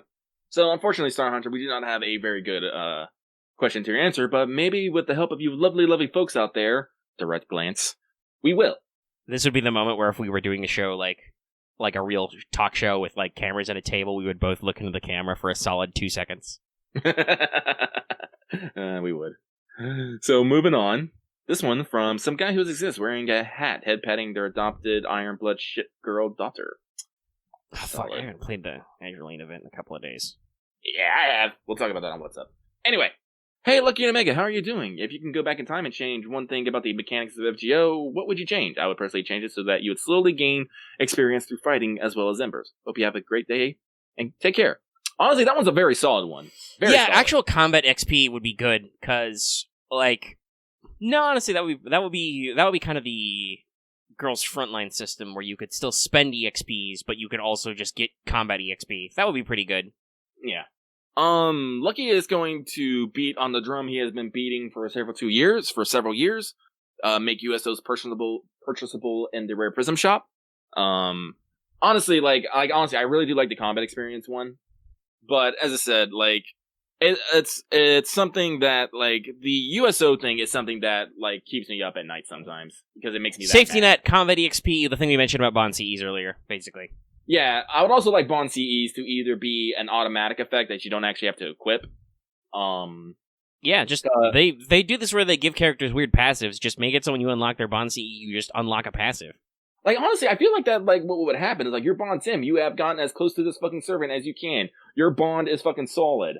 It's a fucking bond. Your bond literally called fucking hundreds of bond servants to a fucking time outside of time and space, so you can. And if you were bond 10, you got plus 100% damage in Time Temple Summon. Yeah. God, like, honestly, like I don't know, like, how they exactly do it, but I do think that bond actually does need kind of a rework because it does literally fucking nothing. No, like, that's not true. There's free Saint Quartz. Yeah, there's free Saint Quartz. I mean, I think the Bond Grails were a step in a further direction because a lot of people are really OCD and weird, and they're like, oh shit, you're Bond 10, I'm not gaining something from this anymore, I have to throw you away. I must get you away from me. I would never. When Arash and Lancelot hit Bond 10, they're gonna stay in the farm team just because why would I move them? Excuse me. Yeah, I was just gonna finish though, but that does help people by letting you spend a resource to expand the bond list and get a shitload of rewards out of it. It kind of rewards you for investing in servants you like to use, much like, you know, Grail stats and stuff. I don't know. But no, though the actual mechanics of hitting a bond level cap is you're right, mostly does nothing. Like once you actually hit 10, you get a bond C out of it. Most of them aren't that good, and you're not going to use them even if they are good. And then yes, you get 30 Saint Quartz or whatever per Bond Grail level, and I think you can buy like one Bond Grail a month in Da Vinci Shop or whatever. But it's still, once you hit the cap, once you hit like Bond 15, what do? You've still got nothing. Other than, I guess you got 5 times 30 is 150. Yeah, you got 150, Saint Quartz out of it. I know. So, but as I said, Lucky will go back. If I had to pick one, it'd be USOs, 3 rare prisms a pop, 10 a month. Second would probably be Bond C integration. Third would be combat EXP. So some guy who exists wearing a head patting their adopted Ironblood ship girl daughter. Thank you very much. This one from Broke High Schooler. Dear Lucky Omega, which servants have spooked you on your rolls lately? Mine was Emmy Assassin. And best of luck with the Scotty Banners. I got fucking Enkidu rolling for fucking Okitan Altar. Now technically that's not a spook. Technically a spook is when you get another servant on a raid up. Like when I was The original definition of spooking was when you rolled I think the most original is when you roll a non-raid up gold servant, or any non-raid up servant, but mostly it's golds because 5 stars. Because statistically speaking, that's not supposed to happen. We've talked about this before. The actual odds of that happening are fucking astronomical. Yeah. Well, some people also take spooks, though, for like, oh, I rolled on the Bryn Banner and I got like 5 Fions. Ooh, how terrifying. That is pretty spooky. I mean, it actually is, but still. Well, yeah, because that's my first spook. Like, that's what I consider spooking, is when you get like, either when you get surprised by something out of left field, or when you are rolling for one particular class and you get another of the class, like me rolling for Bryn and getting Fion, or me rolling for Shuten and getting Jack. So me rolling for Okitan and getting Enkidu is not necessarily like the fullest spook, but I was still pretty like, what? Excuse, I have Clay now. Slightly flabbergasted. Could not be mad. Now have Clay. It was not a Karna, but it was the Clay. See, I got a meta spook because I've been really wanting Karna. I've been wanting Karna hard. Yeah. And they're not giving it to me. They're like, here, have Clay. I'm like, no, but fire. Sure. The spookiest are when you get no fanfare gold pulls. Oh, yeah. Oh, fuck, it's a gold card. What'll it be? I thought it was nothing. And then sometimes it is nothing. Hold on. My phone is at 50% battery. I was going to go close it, but since they asked this question, I have to actually go look at my fucking servant acquire by list to see who I've gotten lately, who counts as a spook. Let's see. You're actually acquisition. No, that's enhance. I need formation. Spirit origin list. Wait, did I get another Lancelot? Sort by acquisition. We've got a lot of foes. Need to get rid of some of those. Yeah, I guess it must have been. Fuck, it was during the 15th of the 5th. Oh, that's month right. 5, 15. Okay, Dear Internet, what banner was that? Was that APOC? Yeah, definitely not recently. Yeah, Enkidu would be new. And I also got... Li Shuwen was on Raid Up, and Shin-Kei was not so much a spook either. So, yeah, definitely Enkidu. Oh, I gotta level this fucking Oh, play. no. Was that? Shoot, I don't even know. What the fuck banner was I rolling? I rolled Nito on the day 15 of month 5. I don't know what the fuck I was rolling then. But that was probably a spook because there were no Nito Chris Raid Ups in there. Was that Kogetsukan? It had to be. I think it had to be. Yeah, it had to... Yeah, because they were talking about the 19th and the days and stuff. It had to be Kogetsukan. No, Kogetsukan didn't start until the 19th. Did it? Then what happened before Kogetsukan? It was it on the Okitan Banner? Did I actually roll on that? It says it started the 14th. That would have to have been it. That's literally the only thing that actually, other than the Gudu Gudu rerun, which I didn't. No offense to Hijikata, but I needed my courts. So yeah, unless it was like no, that would have ended the 8th. Yeah, it must have been like throwing tickets trying to get Okita and got Nita Chris. That's a spook. That's it. That's the most recent I got, cause, no, at some point I guess. That was on New Year's. That wasn't a spook, cause technically, Loba would have been in the pool. Same with I don't know. That might have been rolling for Hokusai. I don't even know. Those are all the 31st. Yeah, that was it. Omega doesn't roll a lot of new units, and most of them are luckily on banners. It's been a while since I went apeshit spending. And actually, got servants, I should say that. I did spend like 4 or 5 rolls, or 6 rolls, or whatever, however many fucking rolls for Okita, and I got no golds out of it. Cursed. Banner was cursed. Cursed? No, it was not downloads. Downloads hadn't happened yet. Anyway, we're past it. We're doing it. Moving on. Lucky's gotta read the next question while I go plug my phone in. Mm-hmm. So, Broke High Schooler, thank you for your question. This one coming from Graph Changing Proto. This one is, hello and congrats for the strong follows of this section of Let's Talk FGO. No, thank you. I'm calling out someone is allowed. How much are you both aware of other FGO tubers? Is that the right word? I don't really know. Thanks for the answers, and keep Let's Talk FGO going strong. So, best way to put this is, we know of others. We have seen others' content, but we do not personally know them, nor speak to them. No, we are. If there is a double secret FGO YouTuber fan club clubhouse, we're not part of it. Nope. We'd love to be though. We'll join a secret club. It's fine. Lucky will kill a goat. He's not afraid. Hell no, I ain't. Yeah, no, I think like you said it best. We are aware of several. We are subbed to several. We follow some of them on Twitter on our official account. Some of them follow us back. You know, we're part of the same community, but we don't necessarily go have virtual drinks, because a lot of places you still can't have drinks together every Friday. You know, that's just how it is. Also, I don't know. The first part of this question gives me doubt. I'm like, did somebody say calling out someone was allowed? Oh wait, no, I think I put it in my fucking post. What did I say though? Let me open my. Can I please open up my own fucking message? Yeah, you No? can't. You gotta read more. Oh, read more. That's right. Guidelines, alias, question, skip, multiple questions, images, whatever, repeat. No, I don't think. I don't remember. Maybe it was in a different post. Maybe it was in a different post. I don't know.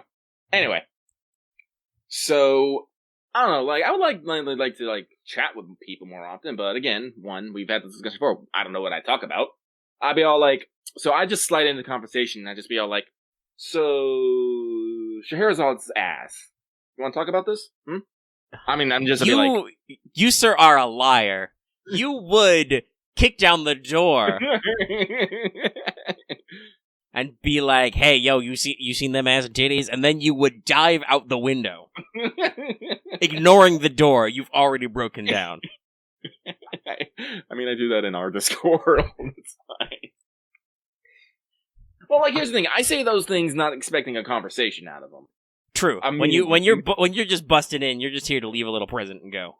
Yeah, like, I don't know, Lucky's usually he has deep thoughts and he's very good at the conversation, but he needs a direction for the conversation, and not all the time he has the direction handy, especially with a bunch of strangers. It's all like Lucky's idea of breaking the ice is literally just doing fucking something stupid and rolling with that, and usually that's not best for making lasting and good first impressions. Yeah, and I gotta say, as much as I think we're not business idiots, we're definitely business casual.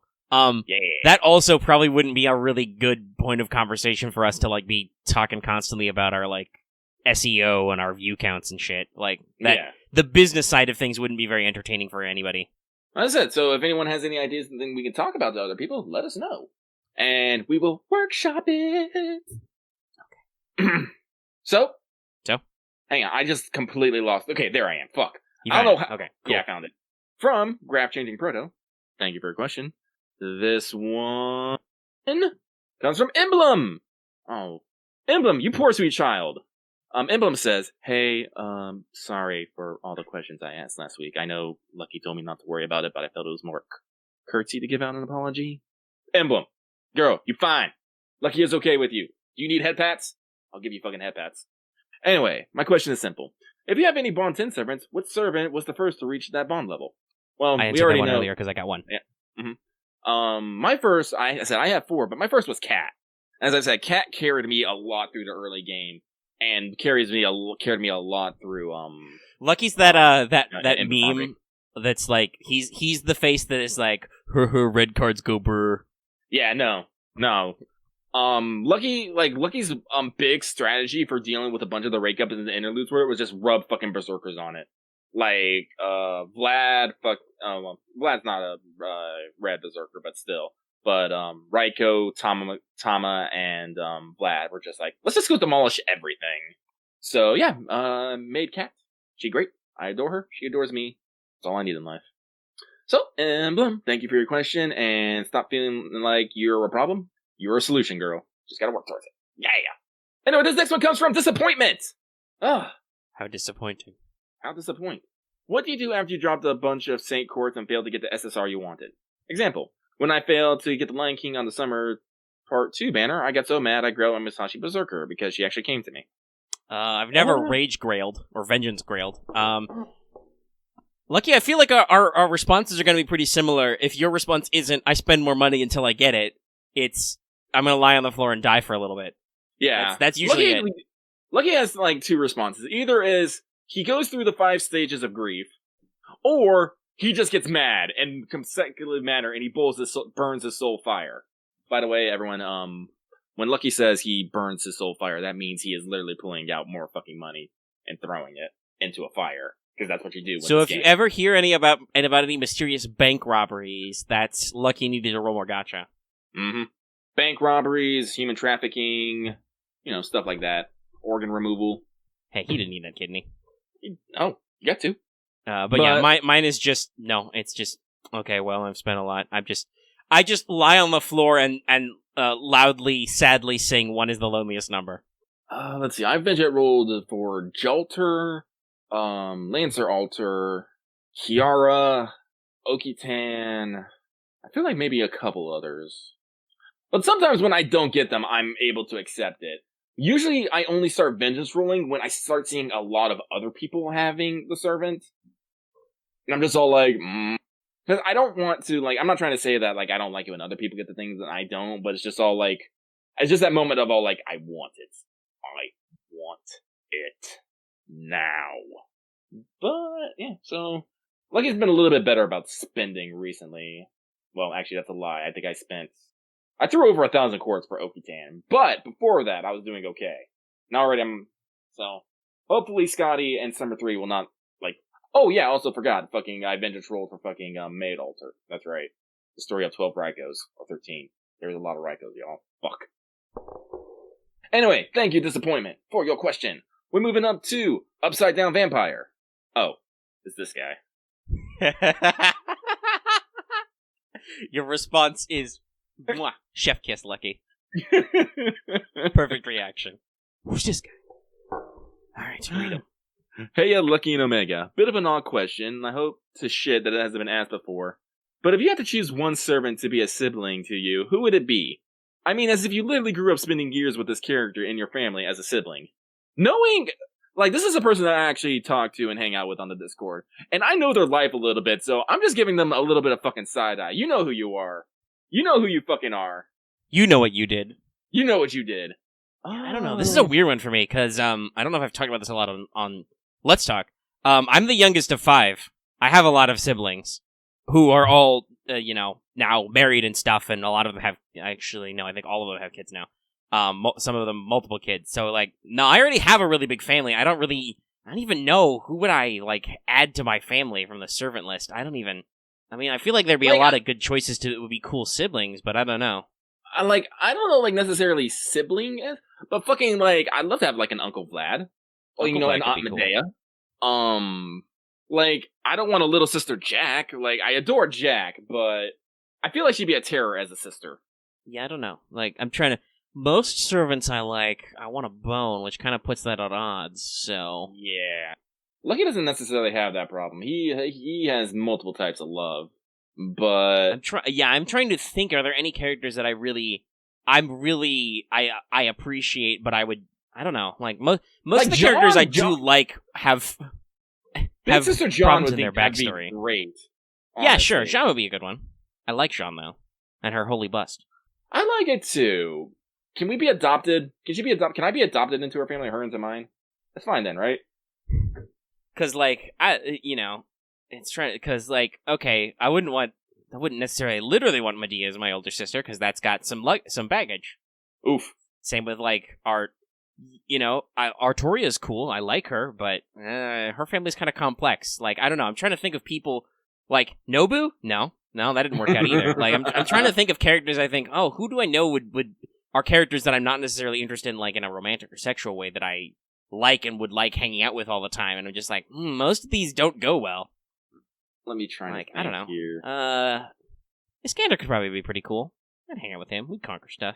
He'd beat me up at video games and chess, and also beat me up. I don't know. Probably beat you up, yeah. I mean, look at him between the two modes. There's small, and then there's very large. I'm sorry, Lucky would probably want little sister Ilya and Kuro. Probably. I'd have to have them as a pair. And Miyu, if I can wing it.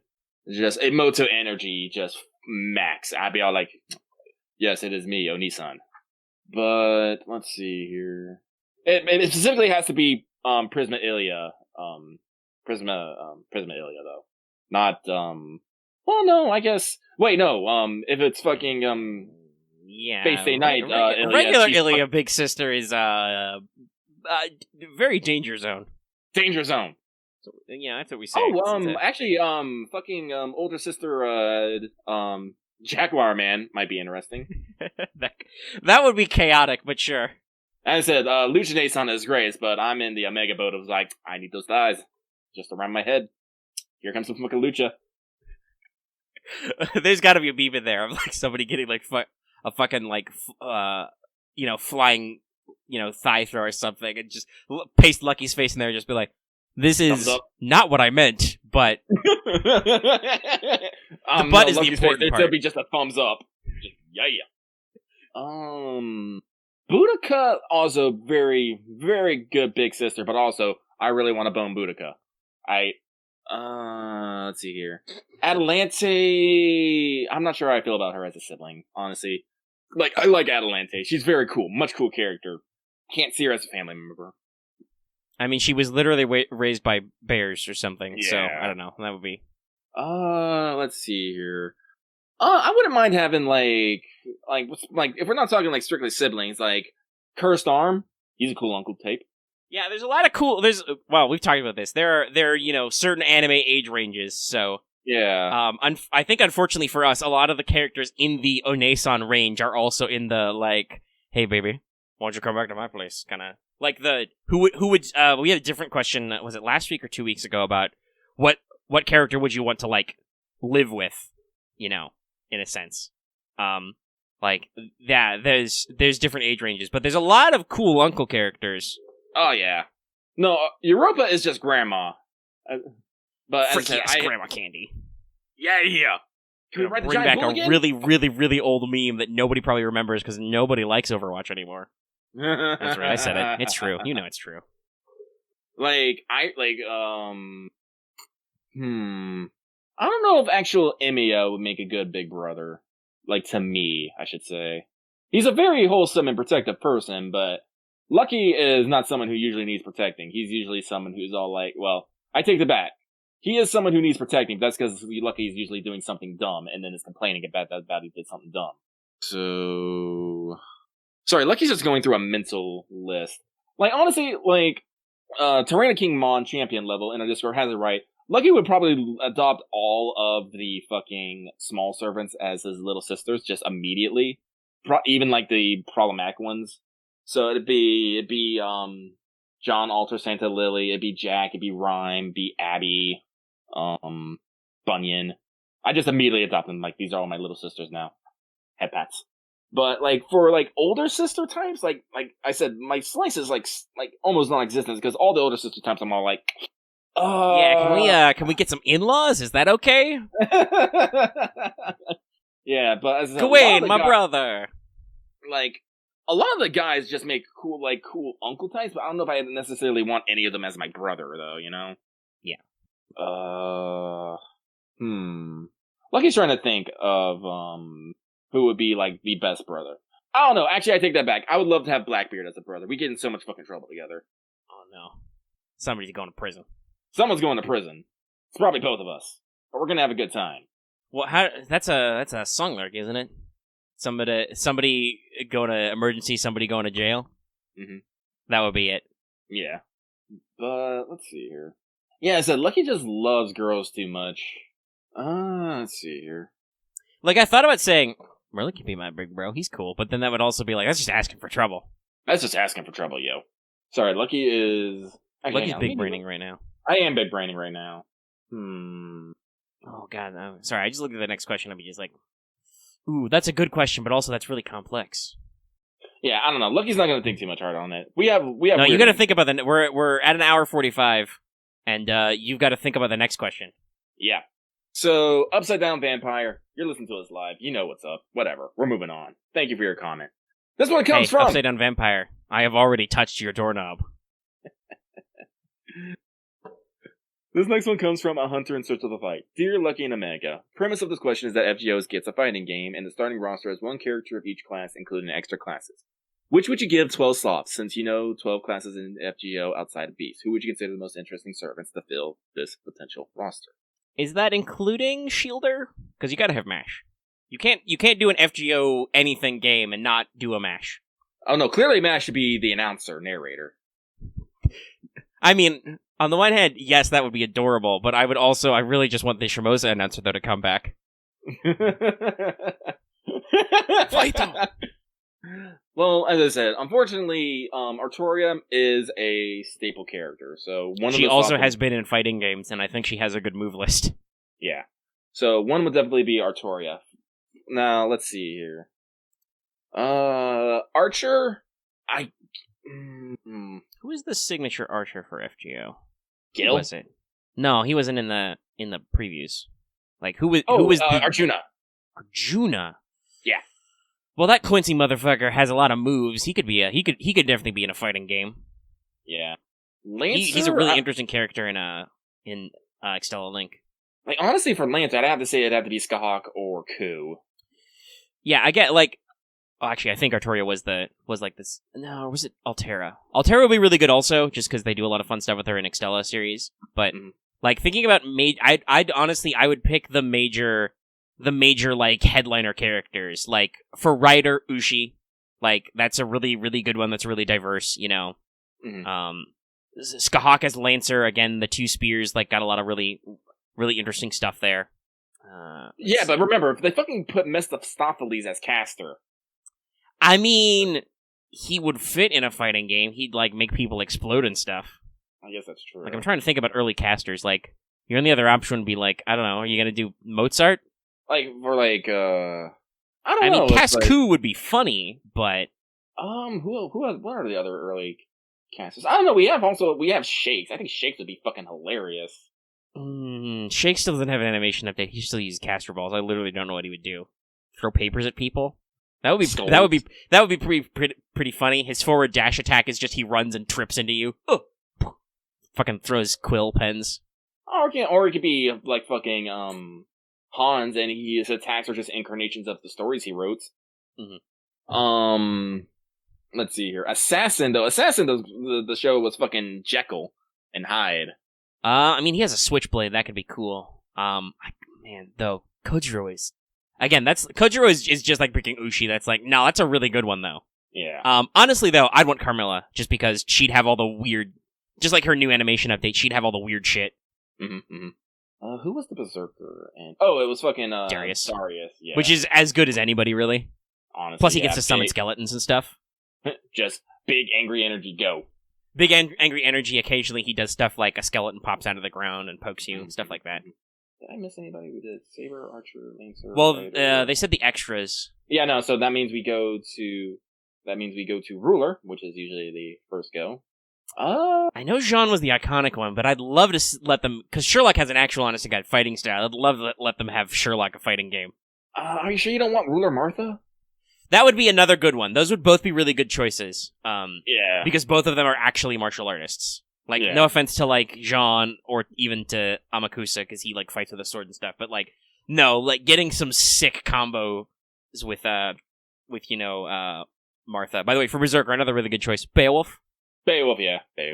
But yes. Because then, obviously, for Vengepants, then you've got a lot of different choices there. I'd have to say it had to be between Jalter and Dantes. Dantes would be another solid one just because he has a lot of bullshit, but Jalter's also super ultra mega iconic. And she also does some interesting stuff with like her sword and fire. Now for Foreigner's kind of an odd duck in my book. Cause... I mean, I'd love, if we're assuming that same collab question earlier, and this is a hypothetical Arxis, gotta be Hokusai, just for those sick paintings.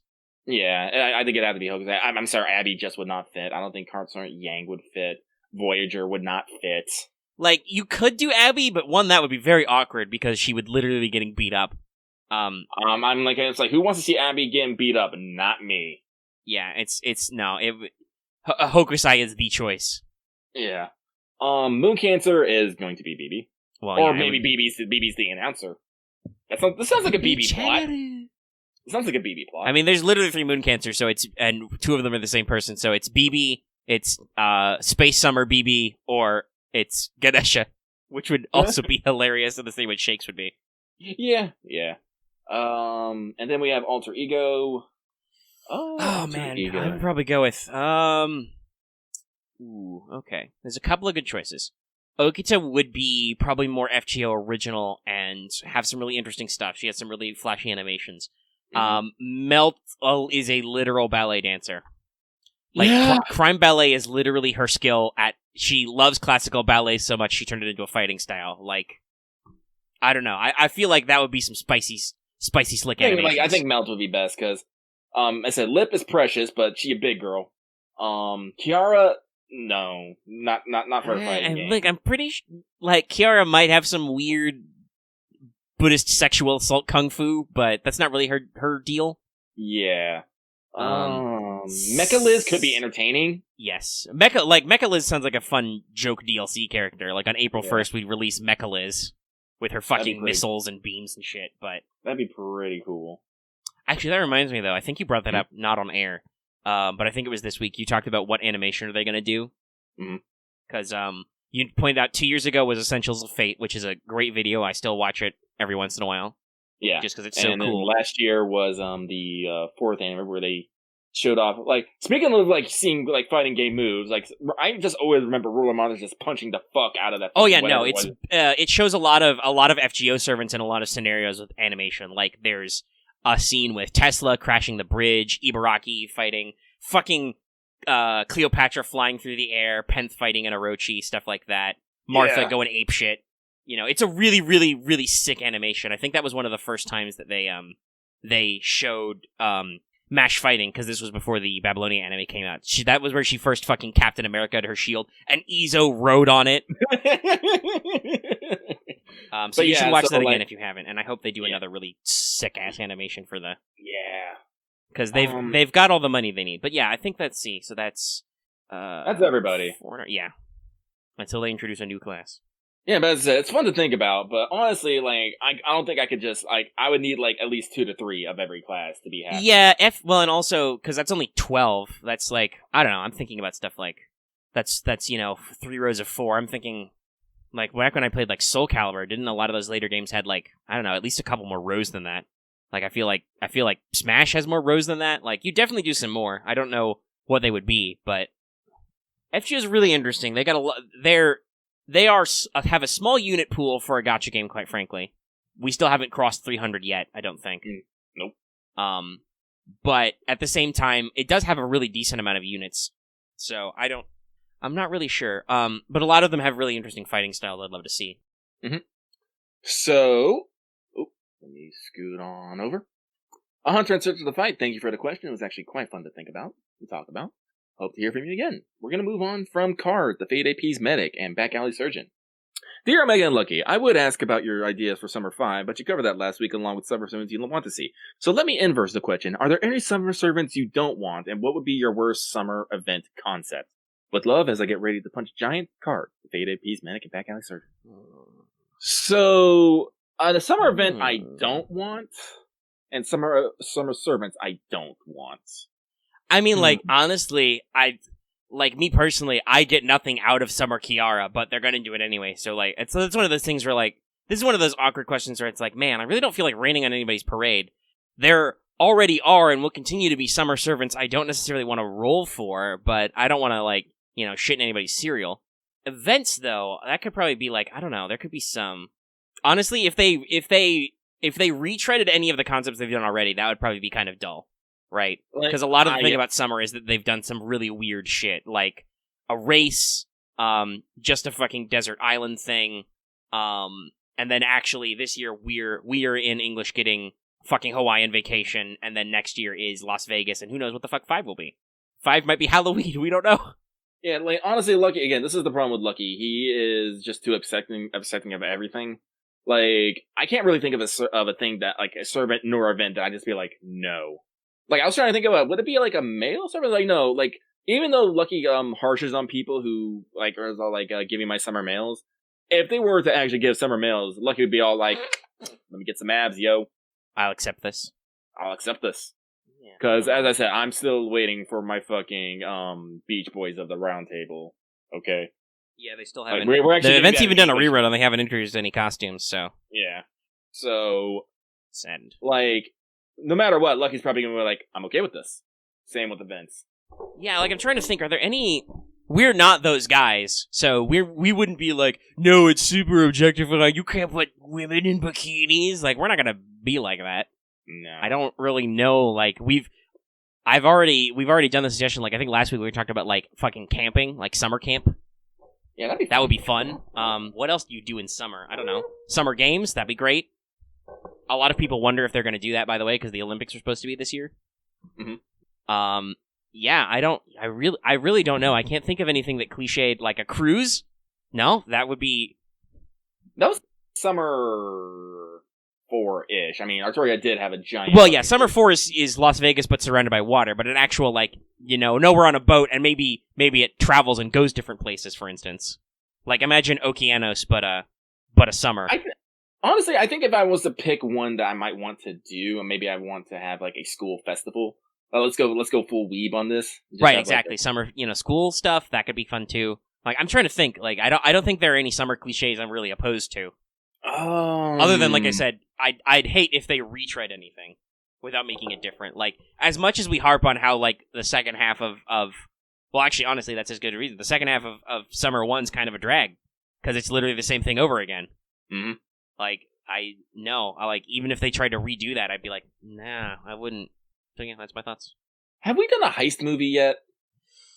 Strictly speaking, no. I don't know if that would be summer, but I mean, why not? I mean, it's summer. We did a race in the prison escape. Why not a heist? It's true. Oh. But yeah, I'm gonna stick with the same thing. As long as we don't do the same thing, we can do whatever. Be fine. Be fine. So, thank you, Card, the Fade AP's medic, and Backyard Surgeon for your comment. It made some thoughts. This one comes from your friendly neighborhood guy that your parents not to go near. Dear Lucky and Omega, simple and short this time. Do you know all the authors who worked on FGO and what they worked on in part 1? I've been trying to find a list, but nothing. So, I have a list here. Oh, you pulled it up. Okay. Because I was going to say, there is a list for part 1. It does exist. I don't remember it off the top of my head. Alright, so I'll read it off real quick here. I only have it for part 1, but I think that's all you're really talking about. Well, because after part 1... after part 1, they stopped letting people know who wrote what. Yeah. Because some people got spicy about people who wrote some of those early chapters that we don't think are as good. Yeah. So, the prologue was written by Nasu Kinoko. Orleans was written by Yuichiro Higashide. Septum was wrote by Hikaru Sakurai. Okeanos, Yuichiro Higashide. London, Hikaru Sakurai. America, Yuichiro Higashide. Camelot, Nasu Kinoko. Babylonia, Nasu Kinoko, excuse me. Grand Time Temple Solomon, Nasu Kinoko. Let's see here. What other ones? Sakurai caught a lot of flack for writing, even though I think generally people think they might be better, because is it Higashide's the Apocrypha guy, right?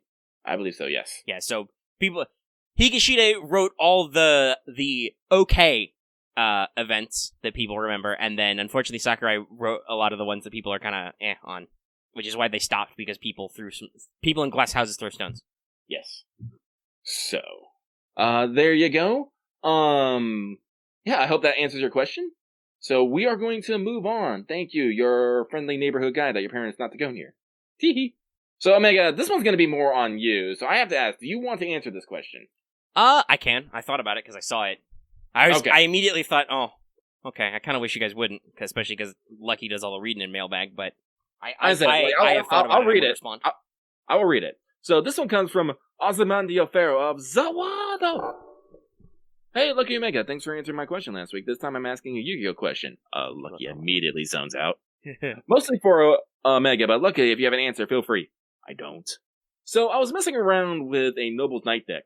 What? I built, and recently heard about Charlemagne archetype coming soon, and got me thinking. If there was a Fate Yu-Gi-Oh collab, and you could design an archetype, what would the playstyle be like? What servants would you include? And who would be the boss monsters? Apologies in advance for the chunky question. Your streams have got me into Yu-Gi-Oh mode lately. Keep up the great work, guys. Okay, so I will actually preface this by explaining some of that stuff. You were like, what? In Yu-Gi-Oh, there is a series of cards, which is called an archetype, called Noble Knights, which is just the Artorian Knights. Oh, there's, okay. There's like Great King Artorigus. There's Lancet, the Ignoble Knight. Gwyn and Gwau and Gwa. They use some of the weird ass spellings, possibly because they were like filtered through 3 languages. Thanks, Welsh. The Charlemagne thing they're talking about is there's now a Infernoble, Fire Noble Knights who are going to be coming out soon, which is Charlemagne, Roland, Ogier the Dane. There's an Astolfo card, stuff like that. Yeah, get a load of that, guys. Which are themed on those. And honestly, though, to answer the question, I don't even know. Like, that could be talking about funny hypothetical non-Type Moon collabs. A Yu-Gi-Oh collab could be funny, because I'm sure there are a lot of memes, like we joke, Artoria Ruler has cards, Kid Gil cheats at card games with his fucking clairvoyance powers. There's a lot of jokes and references back there. I'm sure people have made Ozymandias jokes. You could also do a King of Games joke, because, That's a King of X is a common fate phrasing.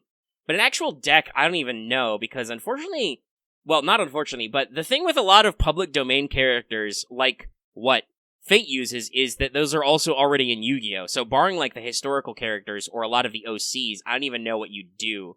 So I don't really have any hard and fast thoughts about what such a deck would be like.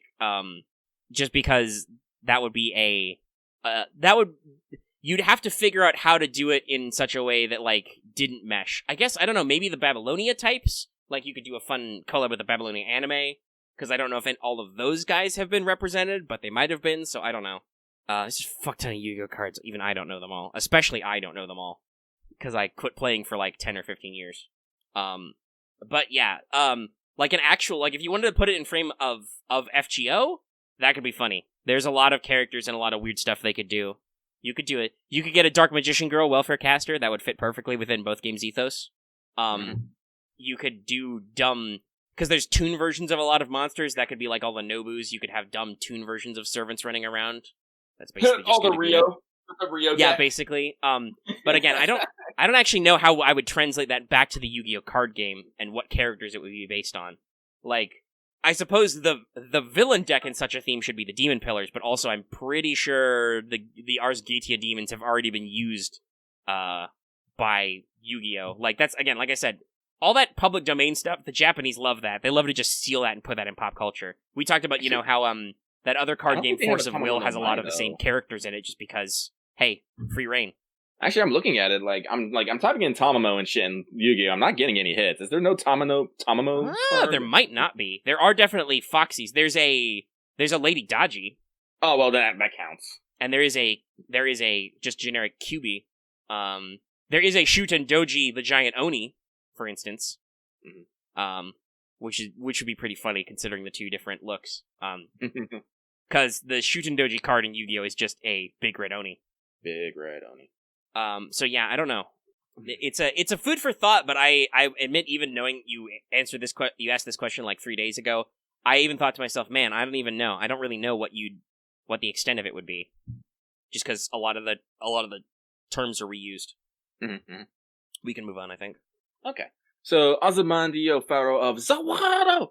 Thank you for your comment. Toki wa Tobare. This If one I comes could play from that sound effect in here, I probably would, but I don't have it handy. This one from Shion. Hello, Lucky and Meg. It's a joy to hear you guys every week, and I always get excited when a new episode drops. Well, thank you. My question is as follows. Do you have that servant that you must get because their smug aura mocks me? For me, that will be Kama when she drops next year. But do you also have any servants who meet that criteria? Hope you have a wonderful day. I guess Jalter kind of was that for me. Yeah, I think I already have all my smug ladies. Like I'm definitely throwing down for Kama for Sakura face reasons. Oh boy, Sakura face reasons. But yeah, like honestly, like their smug levels is not like usually a thing. But I remember John Alter after I got done with her event. It's like, oh no, this girl, I must bully her with affection. No, Space Ishtar's just sassy. She's not particularly smug. Honestly, in her first extension, Space Ishtar is very try-hard, very edgy. I don't know. Regular Ishtar is just. Yes, Ishtar's already the big smug. That's what I'm trying to say. Like, I don't think they've made any future smug servants. Let's see here. What about Canis? Is Canis smug? I guess she's boisterous. Very cocky. I've been there for Canis. Everybody knows that. People know who I am. They know what I'm about. Let's see here. Arisa's free. Or Erise. Whatever. Lucky's... By the way, who, the concept artist and FGO artist for Requiem is apparently a lady. I don't remember her name, but she has similar energy to Wadarko. I might have to look this up later. Because there was like an interview bit about how she wanted to draw more detail on Arisa's butt or something. And there was some concept art with the second volume that came out, which were very interesting rear looks at servants. Butts are important, yo. It was just like, nope, same energy. Oh, I take that back. There is someone who's smug aura. Lady Renez. That is top tier fucking smug. She does have a smug aura. Yeah. I do want her. It will probably mock me as I roll for Estrella. Mm-hmm. What's Estrella's smugness level? Because she is Luvia, but... No, she's not so much smug as she is Ojo. Like, they're kind of separate. Well, yeah, she literally has the Oho laugh. Yeah, I'm looking at her ascension. She's not very smug. She's just, very shiny and happy to be here. She is Pokemon Heart Gold to Mothman's Pokemon Heart Silver. Shout out to her artist, though. One, for actually remembering to draw her with powerful muscles, but also for that dynamic pose switch. Because I'll do this for the audience at home, but this is First Ascension, and this is Second Ascension. Dynamic. Also bright. Very bright. Jesus. Very shiny, yes. Also a lot of the inner thigh in that second image. There is. Luckily, Estrella is permanent.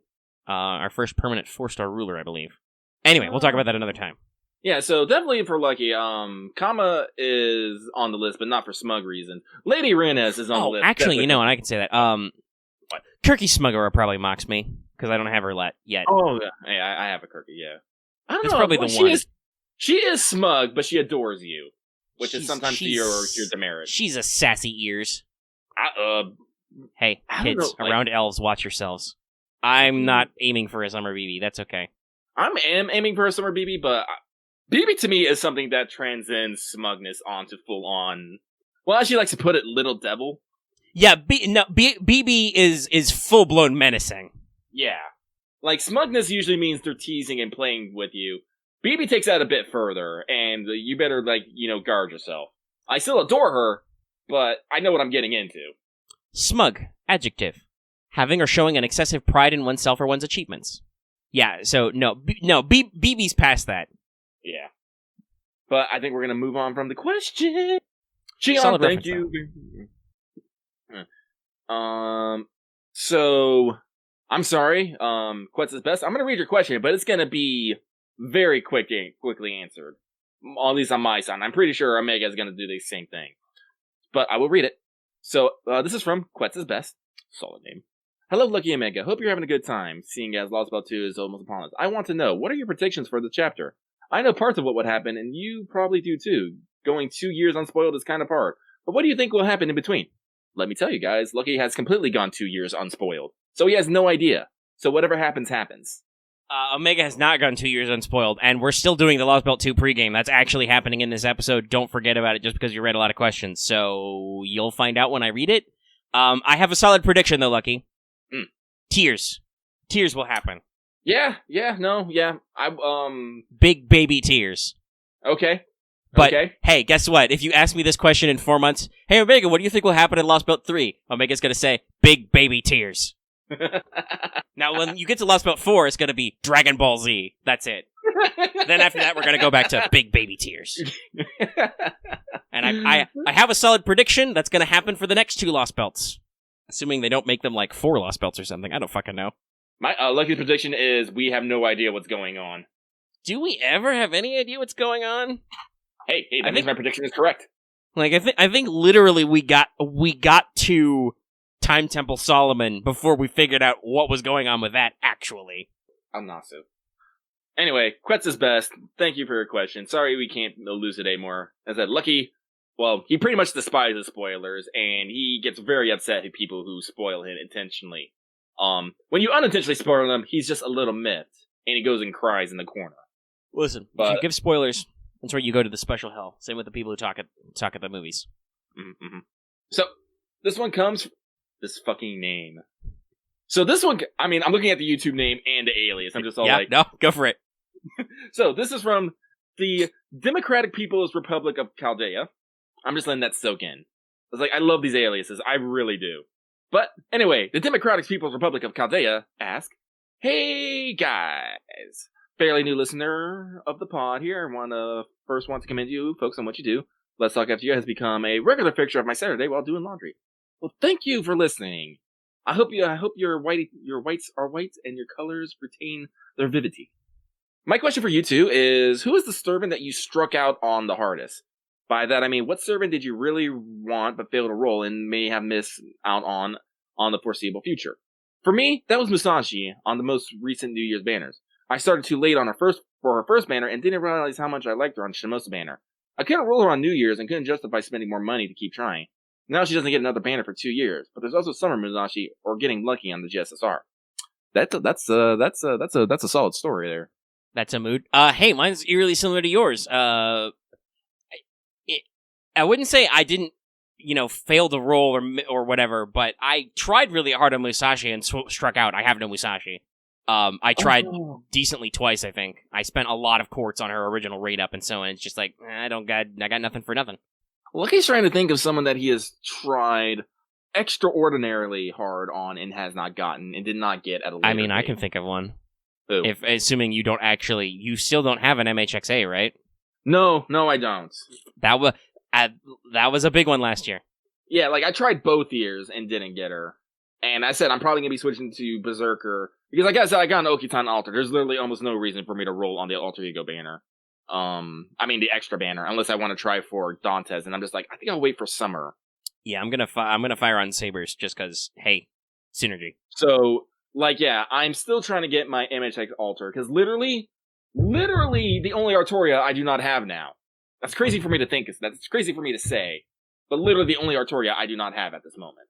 Yeah, I don't think technically I can say I struck out as hard as I did for Musashi with Summer 2s, because that rerun hasn't happened yet. So technically I haven't had a second pass of tickets or whatever. Though, also, as you guys all know, Omega has abysmal luck with Summers. I think I literally own... No, I did get 3 out of the first Summer. I like to forget Tamalancer exists just because of how much she is. But I've honestly blown it way harder on Summer 2. I have literally one of those. And as much as I really like Summer NOBBU, she also gets lots of other extra rate ups, so... Now, like I said, Lucky spends a lot of money, and sometimes he doesn't get the servant in the thing, he just gets them randomly later. This was the case with Bryn. I rolled really hard first time Bryn came out, didn't get her. I made an effort on on Nerofest, I was able to pull one. And other things like that, usually I get the servant I want, usually. 2 that have been eluding me, though, a lot, have been Karna and Da Vinci, though. But the thing is I never have gone super hard on any of their banners. Yeah, you haven't. I don't think you've gone apeshit on them yet, and no. I don't think you've struck out either. We've said before, there probably should be another Da Vinci banner later this year, at some point. Yeah, and Karna can just show up when the fuck ever. Yeah, and I also believe he has rate ups in the future because shocker of shockers, Karna is really popular for some reason. It's almost like he's cool or something. Are you saying he's not, sir? No, But yeah. So as I said, I say my luck is rank EX, not because I actually have good luck. It's just usually I try when something actually bothers me enough, I throw enough money at the problem to solve it. I have to keep explaining to people that EX is not actually the best of the best. It is just the most weird and fucky of them all. Yeah, people don't. It's because usually in FGO, EX class stuff is the highest tier, but that's also not necessarily what it means. Yeah. So, Democratic People's Republic of Chaldea. Or Chaldea. Thank you.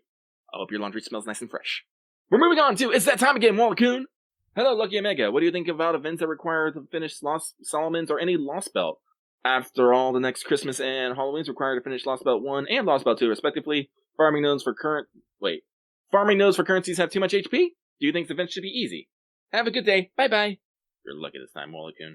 So, events that require Lostbelt usually requires Lostbelt for a reason. Usually it's story reason. Oh, well, yeah, as we'll find out in the pregame shortly, the special 5-star servant they released at Halloween this year is story locked to Lostbelt 2, so, it's kind of makes fucking sense. Yeah. Farming nodes for currencies have too much HP? Well, if I'm to see what I believe, people usually get some solid 3-turn strats and have no fucking problems with that. They just have to do a little bit of investment beforehand. So, conversely, I'm not, the Lightworks, please cover your ears. I could say they're not hard enough. Because people will still find ways to blow past them.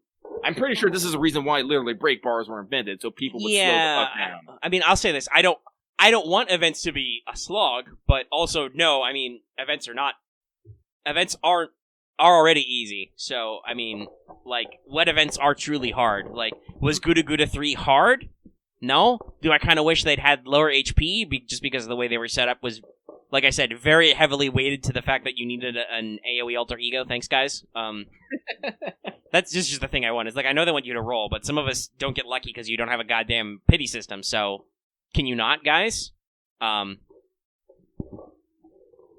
But, yeah, in general, I'm like, no, events are all perfectly easy, like, and who knows, maybe we'll eat our hat, but I haven't heard anybody complain about Oniland or Christmas 3.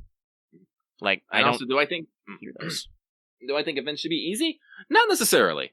I think events should be something that people who have gotten in recently can achieve the basic outcome of the event, yet still provide something challenging for higher players. That said, the way you phrase that, obviously, considering the source of this question, there is obviously a gut check in here. If it's an event that requires you to clear Lostbelt 1, you have to have cleared Lostbelt 1. So, yeah. If they have minimum story clears, that means, hey, guess what? You have to have had a certain amount of minimum story investment, and should have gotten a shitload of quartz and a bunch of free servants and stuff.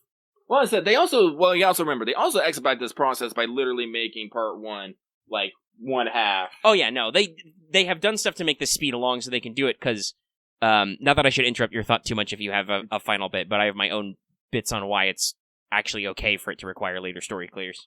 No, go for it. I'm like, I said, like, I think the event levels, like, I was just saying, the event levels it needs to be low enough that people who just got there can complete it, but still have something up there for higher tier players.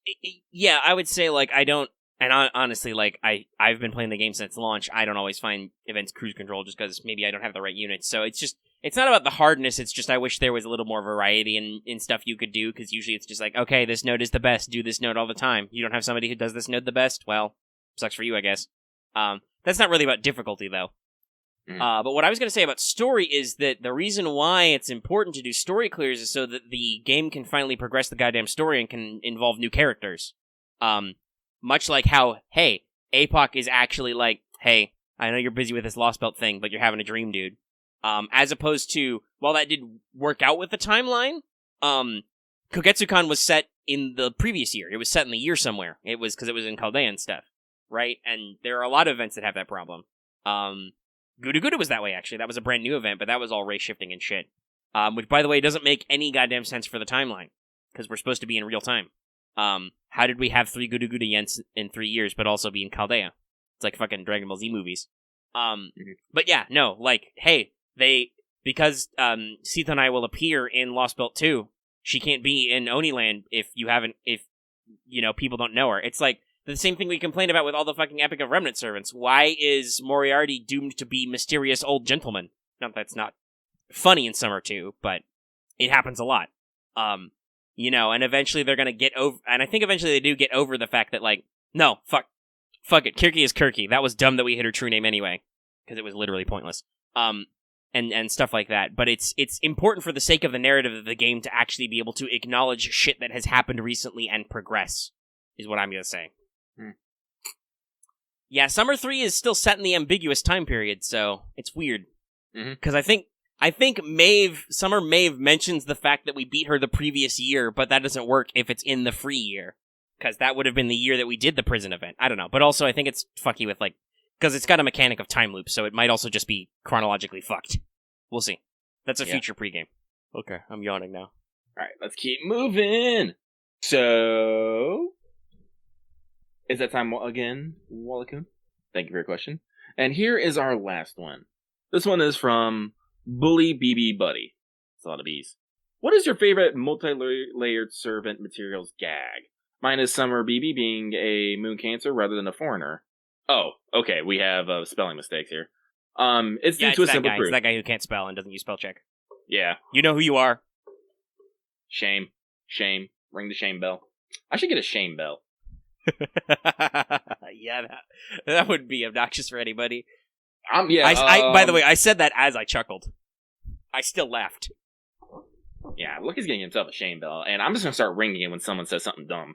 Alright, so basically this person is saying their favorite gag is that Summer BB will always be a moon cancer because her moon cancerness overrides even being a foreigner. And, like, I don't know, like, Lucky doesn't read Matt's profiles that much, and even if he does, he doesn't remember them. I'm sorry. I'm fucking dumb. Yeah, no, I think it's just I'm trying to think. Like, most of the gags are just they reference future characters. Yeah, a lot of the time they're referencing future character.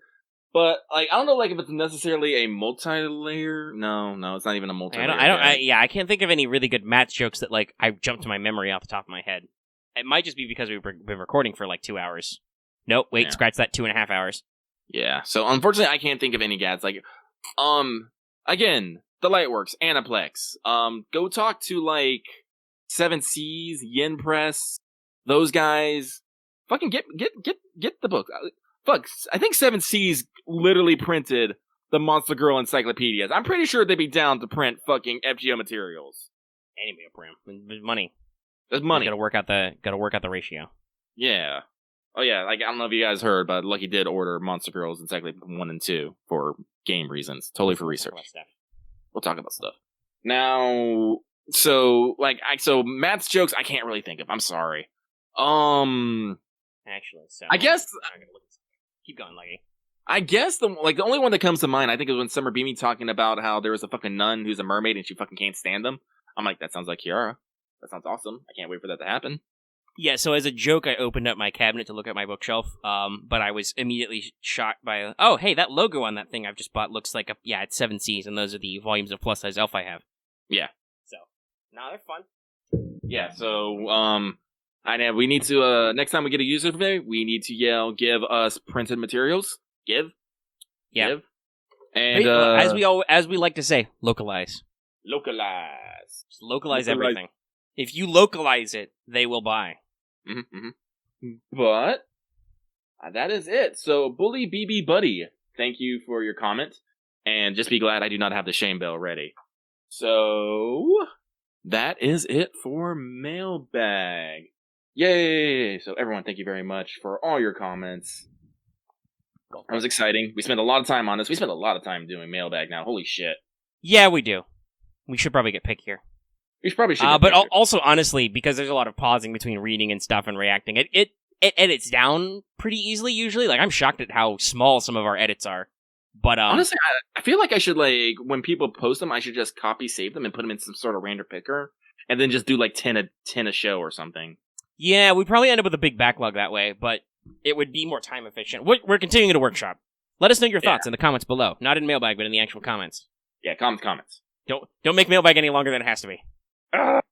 Okay. Well, the next thing in the notes is Gouda and Interlude talk or something. There's no G in something, by the way. Something. I mean, you put an apostrophe. That's close enough. That's what it's there for. Gouda 3 is over. I enjoyed it. I love the immediate mood whiplash. Yeah, we talked about that. It starts in one mood. It immediately becomes another mood in the middle. And then after the end bit in the epilogue, it's another different mood again. Yeah. And that's fine. Like, I enjoyed it. Well, and that's the whole joke of the epilogue is just like, literally one of your lines can be, I guess Gouda is not over after all. Again, I appreciate that, they have confirmed my desire for Avenger Yodo. I hope they actually do that in the next Gouda. That'd make me super happy. They also have, again, strongly hinted at the fact that Nobukatsu can totally exist. Like, he doesn't have a battle sprite or anything, but he's still there independently. It's as a joke, but still. He's hanging out. He's doing stuff. I mean, give me 1 star, Nobukatsu Saber. Give me a 2-star Archer's Tita. I'm probably going to come up with, like, a full roster. I don't know if I would... Tita's, like, literally 50% of Rama. I don't know if I'd drop her all the way down to 2 stars. She could be 3 stars. Yeah, she could be 3 stars then. But yeah, there's a lot of little characters we still have to get into without even any of the other shit. I don't know. Mm-hmm. But again, I love going around to all the 7 spearmen, which actually were a thing under the Tokugawa shogunate. And I'm sure their names all reference them, but were also weird. Oh yeah, there was.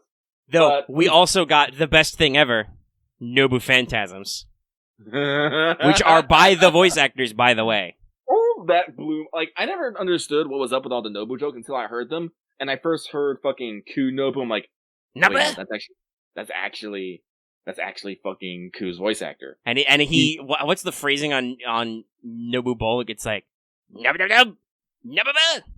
Like he almost says NOBBU Bolg. Or fucking NOBBU Emiya does the Unlimited Blade Works chant, but just NOBBU's. NOBBU nob NOBBU. Nob NOBBU. Nob nob nob NOBBU.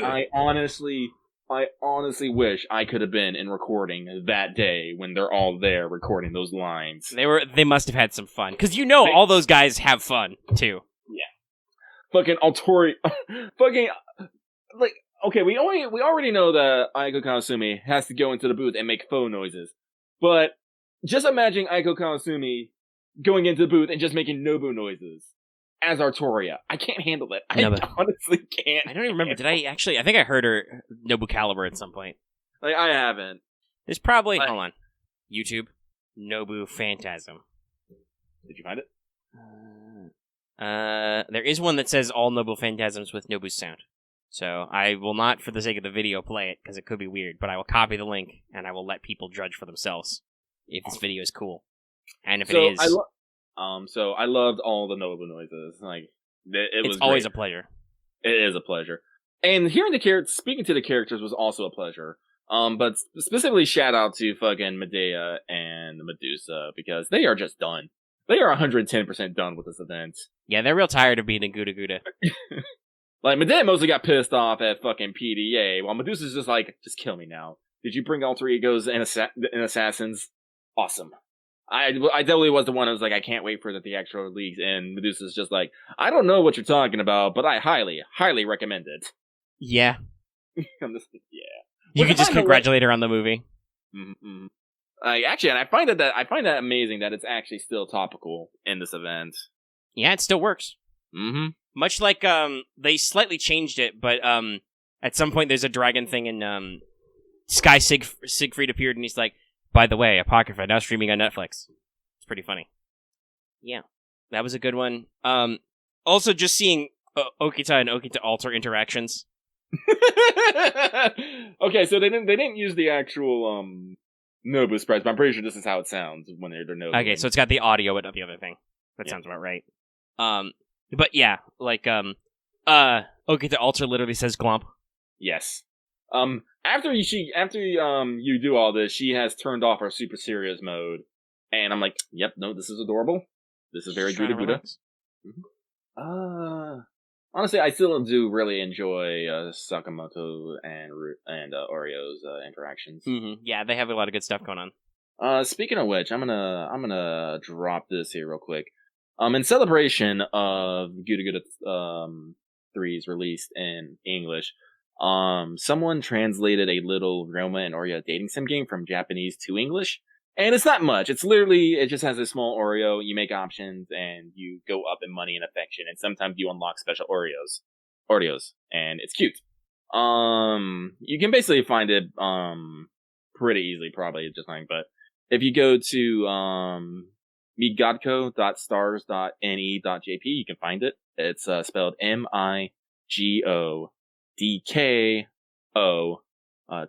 .stars.ne.jp. It's a little fun little, entertainment, and the Oreo sprites are goddamn adorable. Goddamn adorable. I will actually post it and for our Patreons. But first I'm going to post a meme about the cookie Oreo. Okay, I can find it. Mega stuff. A solid one. Mm-hmm. Shockingly, there's a lot of memes about the literal cookie Oreo. Not Oreo. Oreo. Lots of fun stuff. Here's my original one. I made this myself. I'm uploading it. It's larger. Anyway. But yeah, the event in general is very, very good, very fun. As I said, I was able to get out a fair amount of stuff out of the shops. Not everything I wanted, but most of what I wanted. And as I said, I got 100 missions done. There's one thing that pissed me off, I think, the most. It's that there was one mission in particular. Have to fight servants with endurance A or above. I'm all like, you literally could not do that until you got past the epilogue, because the mission events are very nice in that they retroactively track all your stats in the event. Yep. And when you unlock that one, it's still like 0. So I'm like, out of all these fuckers I fought, none of them counted for this, so I literally have to make sure I think it's literally just Ibaraki and Dantes. Yeah. And we're they're both only on the reverse side. Yeah, and I was just like, oh boy. That was literally my last mission, by the way, was getting the Endurance A servants. Well, maybe I did different ones first, because I did that. I worked that one out just beating up. Because Ibaraki's node was actually very good for a lot of things, so I beat that one up a lot. But yeah, some of the mission spreads were a little annoying, and just just the ones that are, like you said, that was defeat 10 servants with end A. Okay, so I have to literally do one of these quests 10 times, and just it was very repetitious, especially at the end, as you know, we were going down to the wire trying to get all these final missions done. It was a little frustrating. Mm-hmm. But again, Guda Guda 3 is great. I cannot wait for Guda Guda 4. I'm excited. That'll be really interesting. You've done some interludes. I've done some interludes. Any interludes you want to talk about? It is an interludes campaign right now. Not really. I haven't really done much of the new interludes. I actually been working on my backlog, actually. Like I said, I did 5 interludes. 2 of them were, 3 of them were new. Well, did I do all 3 of those? Maybe. I think one of them you did was new, because I think I tuned in for a second and I saw you doing Mordred's interlude, which is new. Oh, yes, I did do Mordred, because I did, let's see, I know I did, let me see here. I did, I did not do Nero's Finer interlude. I have to wait on that. Yes, Nero has like 3. Yeah, so I did Nero's first 2 interludes. John has like 3, one of which is new. Yeah. I did Mordred's interlude. I did Tawara Tota's interlude. And who was the last interlude I did? Drake's. Now, Drake's was interesting. I liked it. And so we actually got some good Blackbeard in there. He did not die immediately, although he did get immediately shot. So I'm going close enough. Like I said, honestly, I take that back. I also did Benkei's interlude, but it was like, I'm sorry, Benkei, your interlude is super fucking weak. Jesus fucking Christ. That's something I'm actually going to complain about a little bit. Benkei is actually a really interesting character. He has all this backstory and stuff, and they never ever expound upon it. Almost never. Yes. It's almost like they figure or something. Yeah. Which is a little weird, because I don't even know how... I know it's a recurring theme, but I don't even know how popular Benkei is as like a Japanese folk story. Like, I know it's a popular motif, but I don't know if people actually know. Like, Benkei's interlude was all like him going up, man, I want to fight some shit. You want to fight some shit? Let's go fight some shit. 3 pips of fighting shit. Alright, we fought some shit. That is Kentoki's first interlude, which is like, yo, we've come to a place to fight some bears. These bears are dragons. Kentoki doesn't care. Rawr. And then he alludes to the fact that he can also be a writer. Which I don't like. I think I asked this the other day. I was like, did that interlude come out before or after the welfare version? Because if it came out after, that's still kind of silly. That you're like, ooh, you can also do Car. That's how I feel kind of about Jean's third interlude. I won't spoiler it, but it involves ruler Jean Alter. From Orleans. And it's like, okay, I feel like we're continuing to set up how Jalter exists, but I feel like we've done that a lot already. Like, that was literally Christmas 2, and then, no, it was Christmas 1, and then Christmas 2 something else happened, and also her entire event that was about that. I guess those were both limited seasonal things, so I could see why, but still, it's kind of weird. One that surprisingly I enjoyed was Tawara Tota's, where he basically retells the story of him slaying the Great Centipede, but since he can't actually summon a Great Centipede in all pins, he has other servants fill in the roles as actors, and it's actually kind of great. Basically, like the first pip, you run into Kiyohime, who's acting like this drunk dragon. Well, not drunk dragon, but a dragon on a bridge, and Tota accidentally steps on her, and Kiyo gets pissed. But they have to kind of smooth it up after the fight to go on with the story, because they're kind of putting on a little production. And in the second half, it's literally Ushiwaka, Mama Raiko, and Kentoki holding a rope, running around, pretending to be a giant centipede. And it's great. And they keep talking about food. And one of the things that you can do is like, is it dinner time yet? I want to eat. But they're like, oh no, man, food tastes better after like a life or death battle. I'm just like, rice balls, yo. Mordred is interesting. It basically just, because I did it also, because it's new and it's Mordred. It's just basically retelling her character development from Apocrypha. Yep. And Merlin's a fuckboy. He is a fuckboy. I wish I had a faux cannon. I use it in a heartbeat. I just need Foe to follow me in my dreams, just in case. Like, I should get a little faux face mask and a faux pillow, like a dream catcher. Merlin's beware. Merlin catcher. I don't know. You might just need a fucking beautiful woman, beautiful sorceress, maybe. That was an interesting one. I haven't done Abigail's yet. I know that it starts with it's like 5 pips long, and it starts with a 0 AP no battles, so I'm very curious what the fuck, but we'll see. Yeah, I'm excited, but I got a lot to do. Like, I still, I'm torn because I want to do more interludes, but people seem to enjoy me watching doing them, so I don't know if I want to save them for streams. I don't know. I really don't. I also did, 5 fucking rank ups. Jesus fucking Christ, I hate rank ups. Well, let me take that. I don't mind the new 3-pip battle rank ups. Those aren't bad. But they've really relaxed rank ups, but the ones that are fucking 5 pips. I'm just like, oh my god. I was fortunate, and I had been working on Casterku and Medusa here and there, so I was able to knock those out. But I'm looking at the other ones, I'm like, But fortunately, I was also able to knock out Kiara, Marie Antoinette, and one other. It's on stream. People can look it up. Yeah, it's on stream. One other. I did a fair amount, and I'm happy. But I'm saying, I'm good. I'm excited. Gonna keep moving right along. Yeah, okay. It's time for the big one. Yeah, big 2 one. 2 hours and 43 minutes, but editing. Okay. Omega's gotta come alive right now. Live! You either get busy living or you get busy dying. In Lostbelt 2. Okay, kids, it's Lostbelt 2. Pre-game time. So, Lostbelt 2. It's our second Lostbelt story. It's actually going to be shorter than Lostbelt 1. It's only 17 chapters plus prologue. And Lostbelt 1 was 22 chapters, I think. There are still a decent number of no battle nodes, so expect to read a lot still. I know that's hard for some of you guys, some of you TikToks, but you gotta read. Sorry. If you complete Lostbelt 2, it will net you 17 Saint Corns, a Holy Grail, and a new CE. And it will unlock 11 new free quests for a total of 28 potential Saint Quartz. Also, as I mentioned earlier, retroactively, Sito and I will be story locked to Lostbelt 2, so yay. So your primary NPC support for this story will be Napoleon and Bryn, but there's going to be a few cameos from some other major characters, but nothing too consistent. A couple of interesting things, you'll see them. And yes, they really hammer home story support Napoleon. So I hope you like him.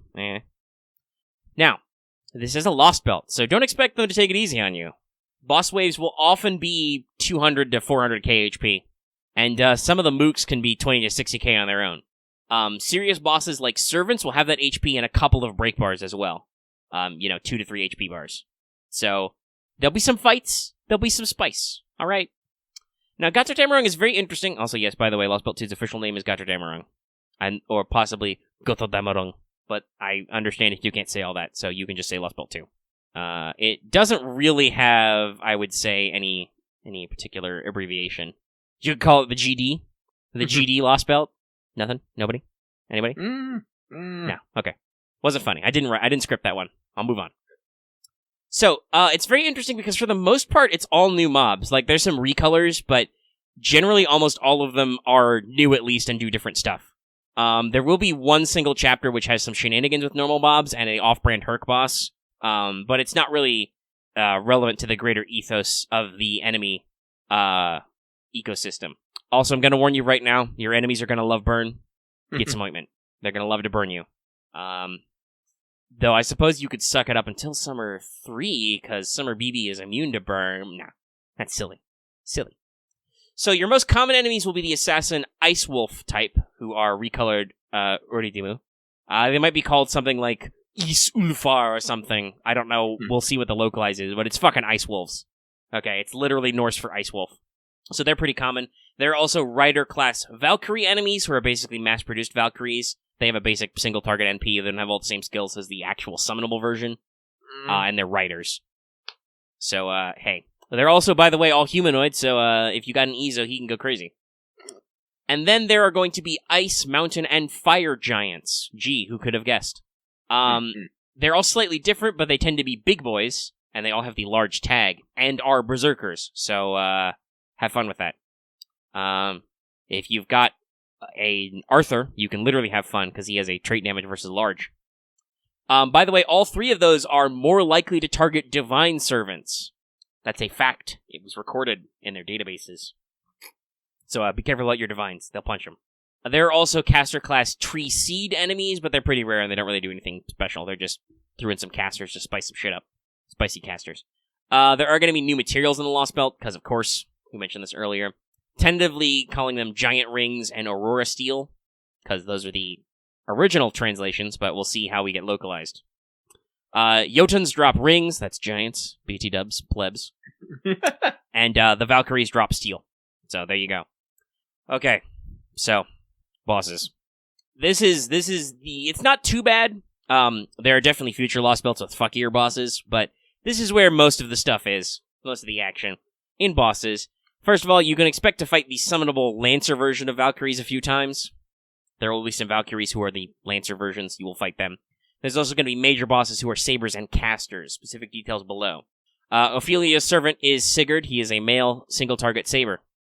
And all of his boss fights where you have to actually beat him, not counting like, ooh, let's fight him for like 5 seconds fights. There'll be a couple of those for different people, too. He has a complete immunity to mental debuff, so Charm Lock won't work, but Euryale still should do a shitload of damage, so break glass. Now, so Sigurd will, whenever you fight him as a boss, have a critical up, and Ophelia can supply him with Guts, Attack Plus, and other buffs. Later versions of him can stack Burn on his normal attacks, remember what I said, and as you break his bars, he gets NP damage up. So watch out for him, he's going to be a heavy hitter. He is, however, a saber who is divine and writing, so he is subject to NOBBU's trait damage, both of them, and Napoleon's special trait damage, so use that story support. I believe Gil's trait damage should also apply, and I think Tesla's Earth and Sky, I believe, so that should also count. Mm-hmm. So that's a big one. That'll be Earth or Heaven to people looking things up normally in English who don't realize that's the classical literal translation is Sky. There's also a different Saber storyline boss who is a large lad. That's the only name you have. He's the large one. You'll know who he is when you see him. Hey, he also likes to burn on normal attacks and deals bonus damage to divine servants. I feel like there's a theme here, Lucky. I'm feeling it. It's almost like Gato Damarong means Twilight of the Gods or something. I see fire.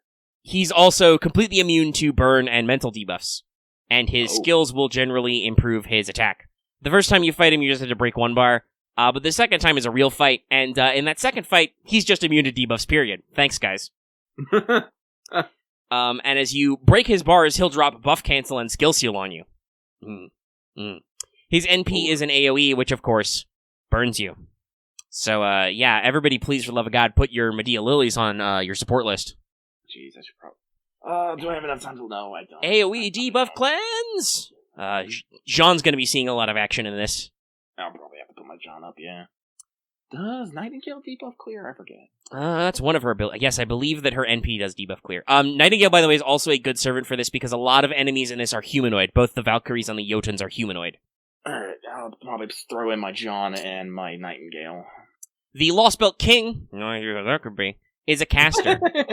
She likes to automatically charge her NP and will hit you with stun after one break bar, but is otherwise not overly mean. She's a caster. She does caster stuff. She may fight with a Valkyrie, who's probably there to do most of the damage, but you can probably take care of that one. Solid. Oh, and since we know about alien trees, the Lostbelt tree in Lostbelt 2 is a caster. It's less rude than the Lostbelt 1, because it doesn't do Pierce Invul. Its general theme is reducing your HP and NP gain, and its AoE NP will strip defensive buffs, but not first, so you can tank it a little bit better.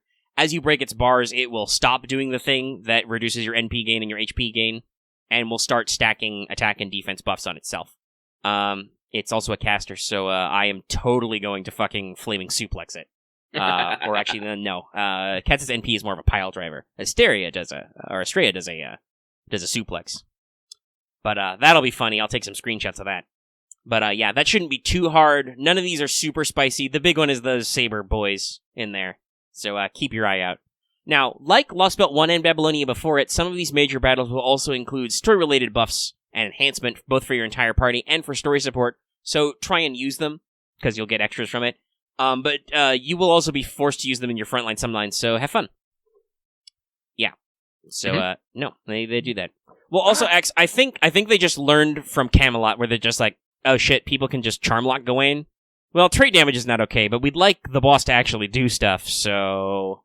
Yeah, they just made those male sabers immune to... Charm is a mental debuff, in case you didn't get that. But, I feel like you understand these woes, Omega. Yeah, I understand some stuff. Yeah, boy. The whole, he didn't do anything. That's why you should give enemies immunity to stuff if it actually matters. Hey, fair warning. just as happened at the end of Lostbelt 1. Mash will be locked into her Ortnax costume for story missions, and you may occasionally be forced to use her. I know that's going to set a lot of people on edge, but she's not the worst assist. Hey, at the very least, you get a big taunter out of it, who takes neutral damage. And who even takes neutral damage from those nasty berserkers, so, I mean, it's fine. That's really it. There's not a lot of... It's not super long, and it's not super spiced. There's a lot of big story chapters. Melancholia seems to be a theme. Some sadness, some Twilight of the Gods kind of stuff. It'll be interesting to see. The big Lostbelt 2 update should bring us to Master Level 50. I'm not even Master Level 40 yet. I'm almost 39, I think. No, I just hit 39, that's right. I just hit it. I'm close, though, so. But, yeah, you will be able to go to Master Level 50, and Bryn should get her animation update. I had to ask people if she had it already. I don't think she has, so she'll get it for Lostbelt 2. For once. The new summoning campaign will be SSR Sigurd and SSR Brynhildr, both limited 5-star. Sigurd is new, Bryn is not. And SR Valkyrie, who is not limited, but won't be permanent until after the banner ends. With also 3 new craft essences, which are not the worst. I've actually looked up their effect. They're okay. They do stuff. Note, I wrote this in big letters, Bryn and Sigurd don't start on raid up together. It's solo raid up for Sigurd at first, and then it goes to Bryn, and then back, and then it turns to double. Which will probably be after the anniversary banner starts, so if you're like a Giga Whale who rolls everything, be careful. You won't be able to get Bryn right away. I might be able to. I might hold off. I'm gonna. No, I've got all the single target lancers I need. I mean, I have a Skullhawk and but so I'm gonna throw tickets at Sigurd. Because single target sabers is a wiggly area for me because he's Buster obviously, and look out for Wanted obviously. That'll be set up and ready to go before it gets too late. Because the thing is the Monday. But yeah, it's he's more Buster crit focused, whereas Lancelot Saber is arts crit focused, and I still don't have a Tamamo, so my arts memes are limited. I really should work. I should. Oh wait, no, I have Nero Bride. That's what I use for my single arts problems. Mm-hmm. Yeah, I don't have that one. Yeah. I've got the regular. I've got Nero of Red. Like, he was thinking, man, I need to probably work on my art single target problems. Like, wait. No, I think you got one. No. And yeah, that's just it. The classes you need to be aware about is almost all of the mobs are, I think, like, literally all of the actual new mobs are all, cavalry class, so, AoE Alter Ego Gang will continue to win out. Me personally, also because there's a shitload of berserkers, I'm probably going to paint a lot of shit. Just paint externally. And again, like I said, the majors you gotta watch out for are sabers, occasional lancers, like you have to actually have a decent saber to fight lancers. But there will be sabers, there will be casters, and there will be, I think that's actually, yeah, saber, lancer, caster is all the big bosses. So, honestly, if you can beat Lostbelt 1, the caster pits probably won't bother you, because you had to beat Anastasia. The big thing will be, these are probably, I think, the spiciest saber bosses, other than maybe Saber Imperio in Shimosa, but you also don't have to beat that guy to play Lostbelt 2, so, yeah. But these are probably the spiciest saber bosses since Camelot, which is saying something. And hey, worst comes to worst, just wait it out with seals. Yeah. I think that's everything. It's a pretty short pregame. They're honestly, having warned you about the big boss fights, there's not a lot of, like, mobs with weird gimmicks. This seems to be very story-leaning, because there's a lot of interesting story support characters you get. There's a lot of interesting buffs and debuffs for yourself and for enemies at different points. So I'm really eager to read this one, because it seems like there's a lot of story integration. So we'll see some interesting things in Lostbelt 2. And I hope they post that CM soon, because it's pretty sick. Yeah. The full, 30-second version, not just the 16 minutes, or 16-second ones. By the way, that is a thing.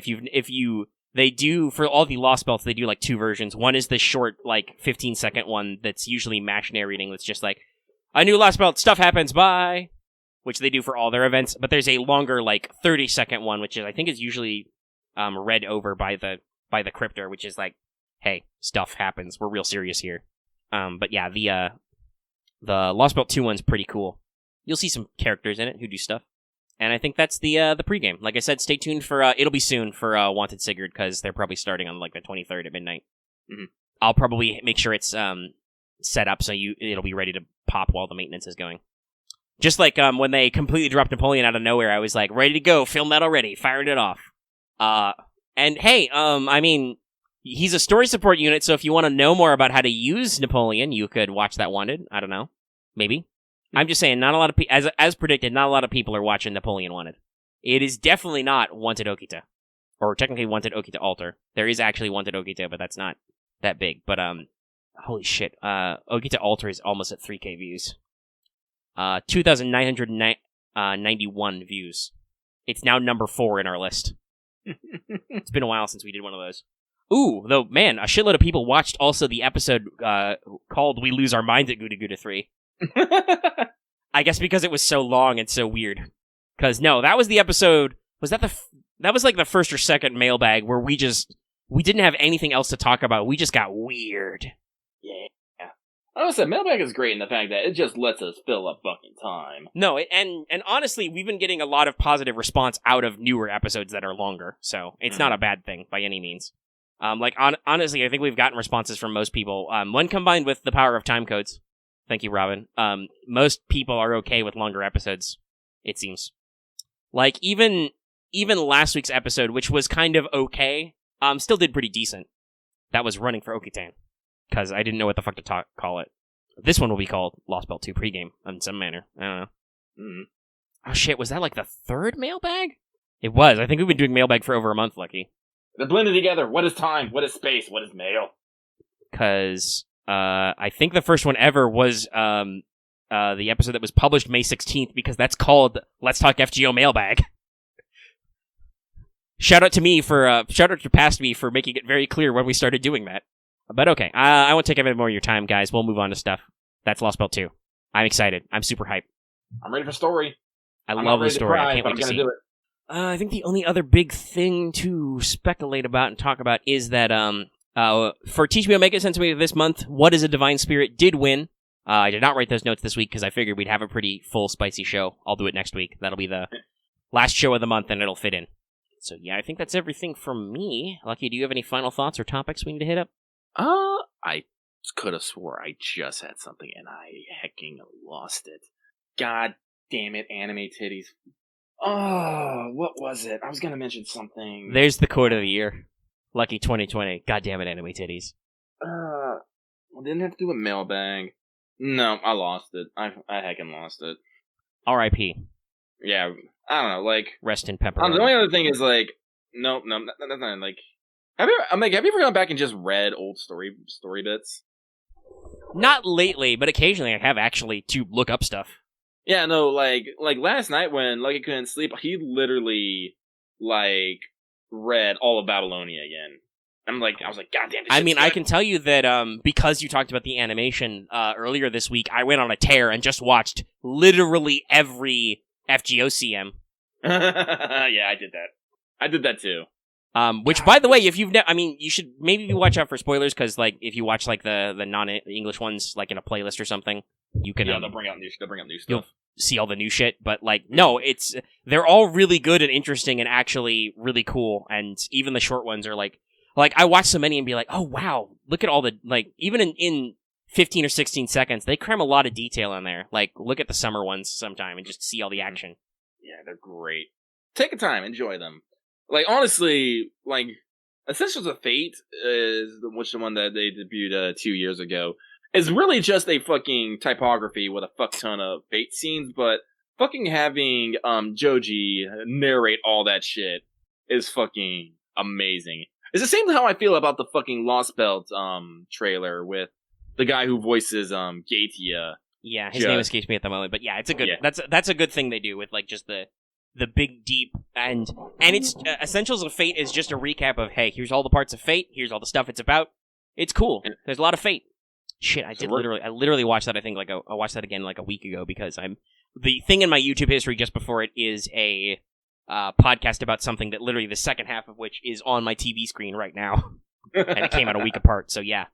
But yeah, they're fucking sick, and they got me excited for stuff because I watched the old the Fate Zero one, which rerun later this year, and it's got they have a lot of really neat details. Like I said, watch that Zero one, you'll see Gil shooting stuff, and then Lancelot comes along, but Mash is also in there, and Zerkalot gives Mash a ride on his jet. It's cool.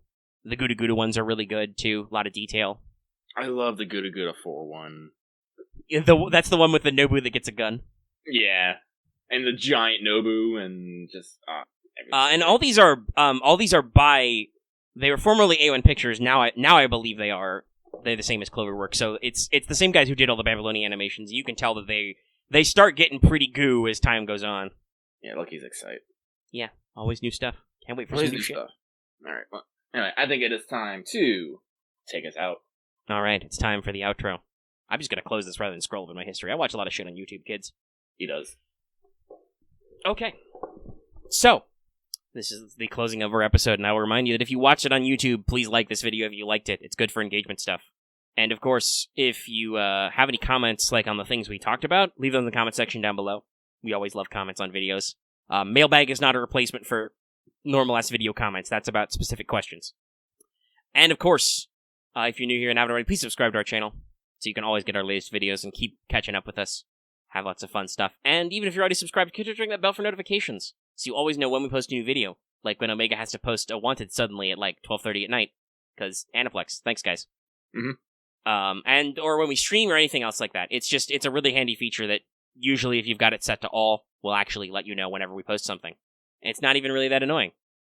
And of course, like it says at the front of the show, consider supporting us on Patreon. You can get access to episodes early and lots of other goodies. Literally, you can get every episode in our backlog in audio that's available in audio format for as little as $1 a month. The whole backlog, and you get every new episode. And I post them to patrons for $1 and up as soon as I'm done editing it. So it's a good way to get your episode on the go and fast. You can also get access to other videos early, get access to polls like Teacher Omega Sensei, watch the show live, get shoutouts, all kinds of other fun stuff, and it's really a good time. Also, I think I skipped over the Discord bit, but you can join us on Discord. That link is in our video description and on our channel page as always, along with our Patreon link. And you can also buy merch. We got that link too. We got a lot of links. Check out the video description and our channel page. Those are very helpful. Okay, and so, we will see you guys next week for more Let's Talk FGO. Presumably they're gonna do the big drop on the 22nd, so that'll give us a whole, like, 5-ish days to do Lostbelt 2, Lucky. So that's gonna be fun. Spicy fun. 2 days. 2 days is fine. I'd probably get it done like 3 days, honestly. We'll see. It's shorter, so... Yeah. It really depends on how much of a fucker those bosses turn out to be. I'm not gonna mad lad in one night at, like, some people. No, we don't need a mad lad, but we will hopefully be most of the way done. Maybe not all the way... We'll give people probably some leg room and won't go full spoilers just a weekend, even if we're both done ourselves just for the sake of others. But there'll be some thoughts. There'll be some first impressions. There might be some Omega tears. will probably have thrown some tickets on Sigurd and Valkyrie, and we'll see what happens. Mm-hmm. Things happen sometimes. But yeah, so tune in next week for that. Also tune in for our show, What's Up, where we talk about all kinds of stuff, like Monster Encyclopedia and Plus Size Elf, I guess. That's one thing we'll talk about, and other stuff. And check out our streams. We do them every week. Lucky streams on Thursdays, I stream on Tuesdays, and just lots of other videos on the channel. And okay, we will see you next time. We out. Cannon Daddy, dropping bombs.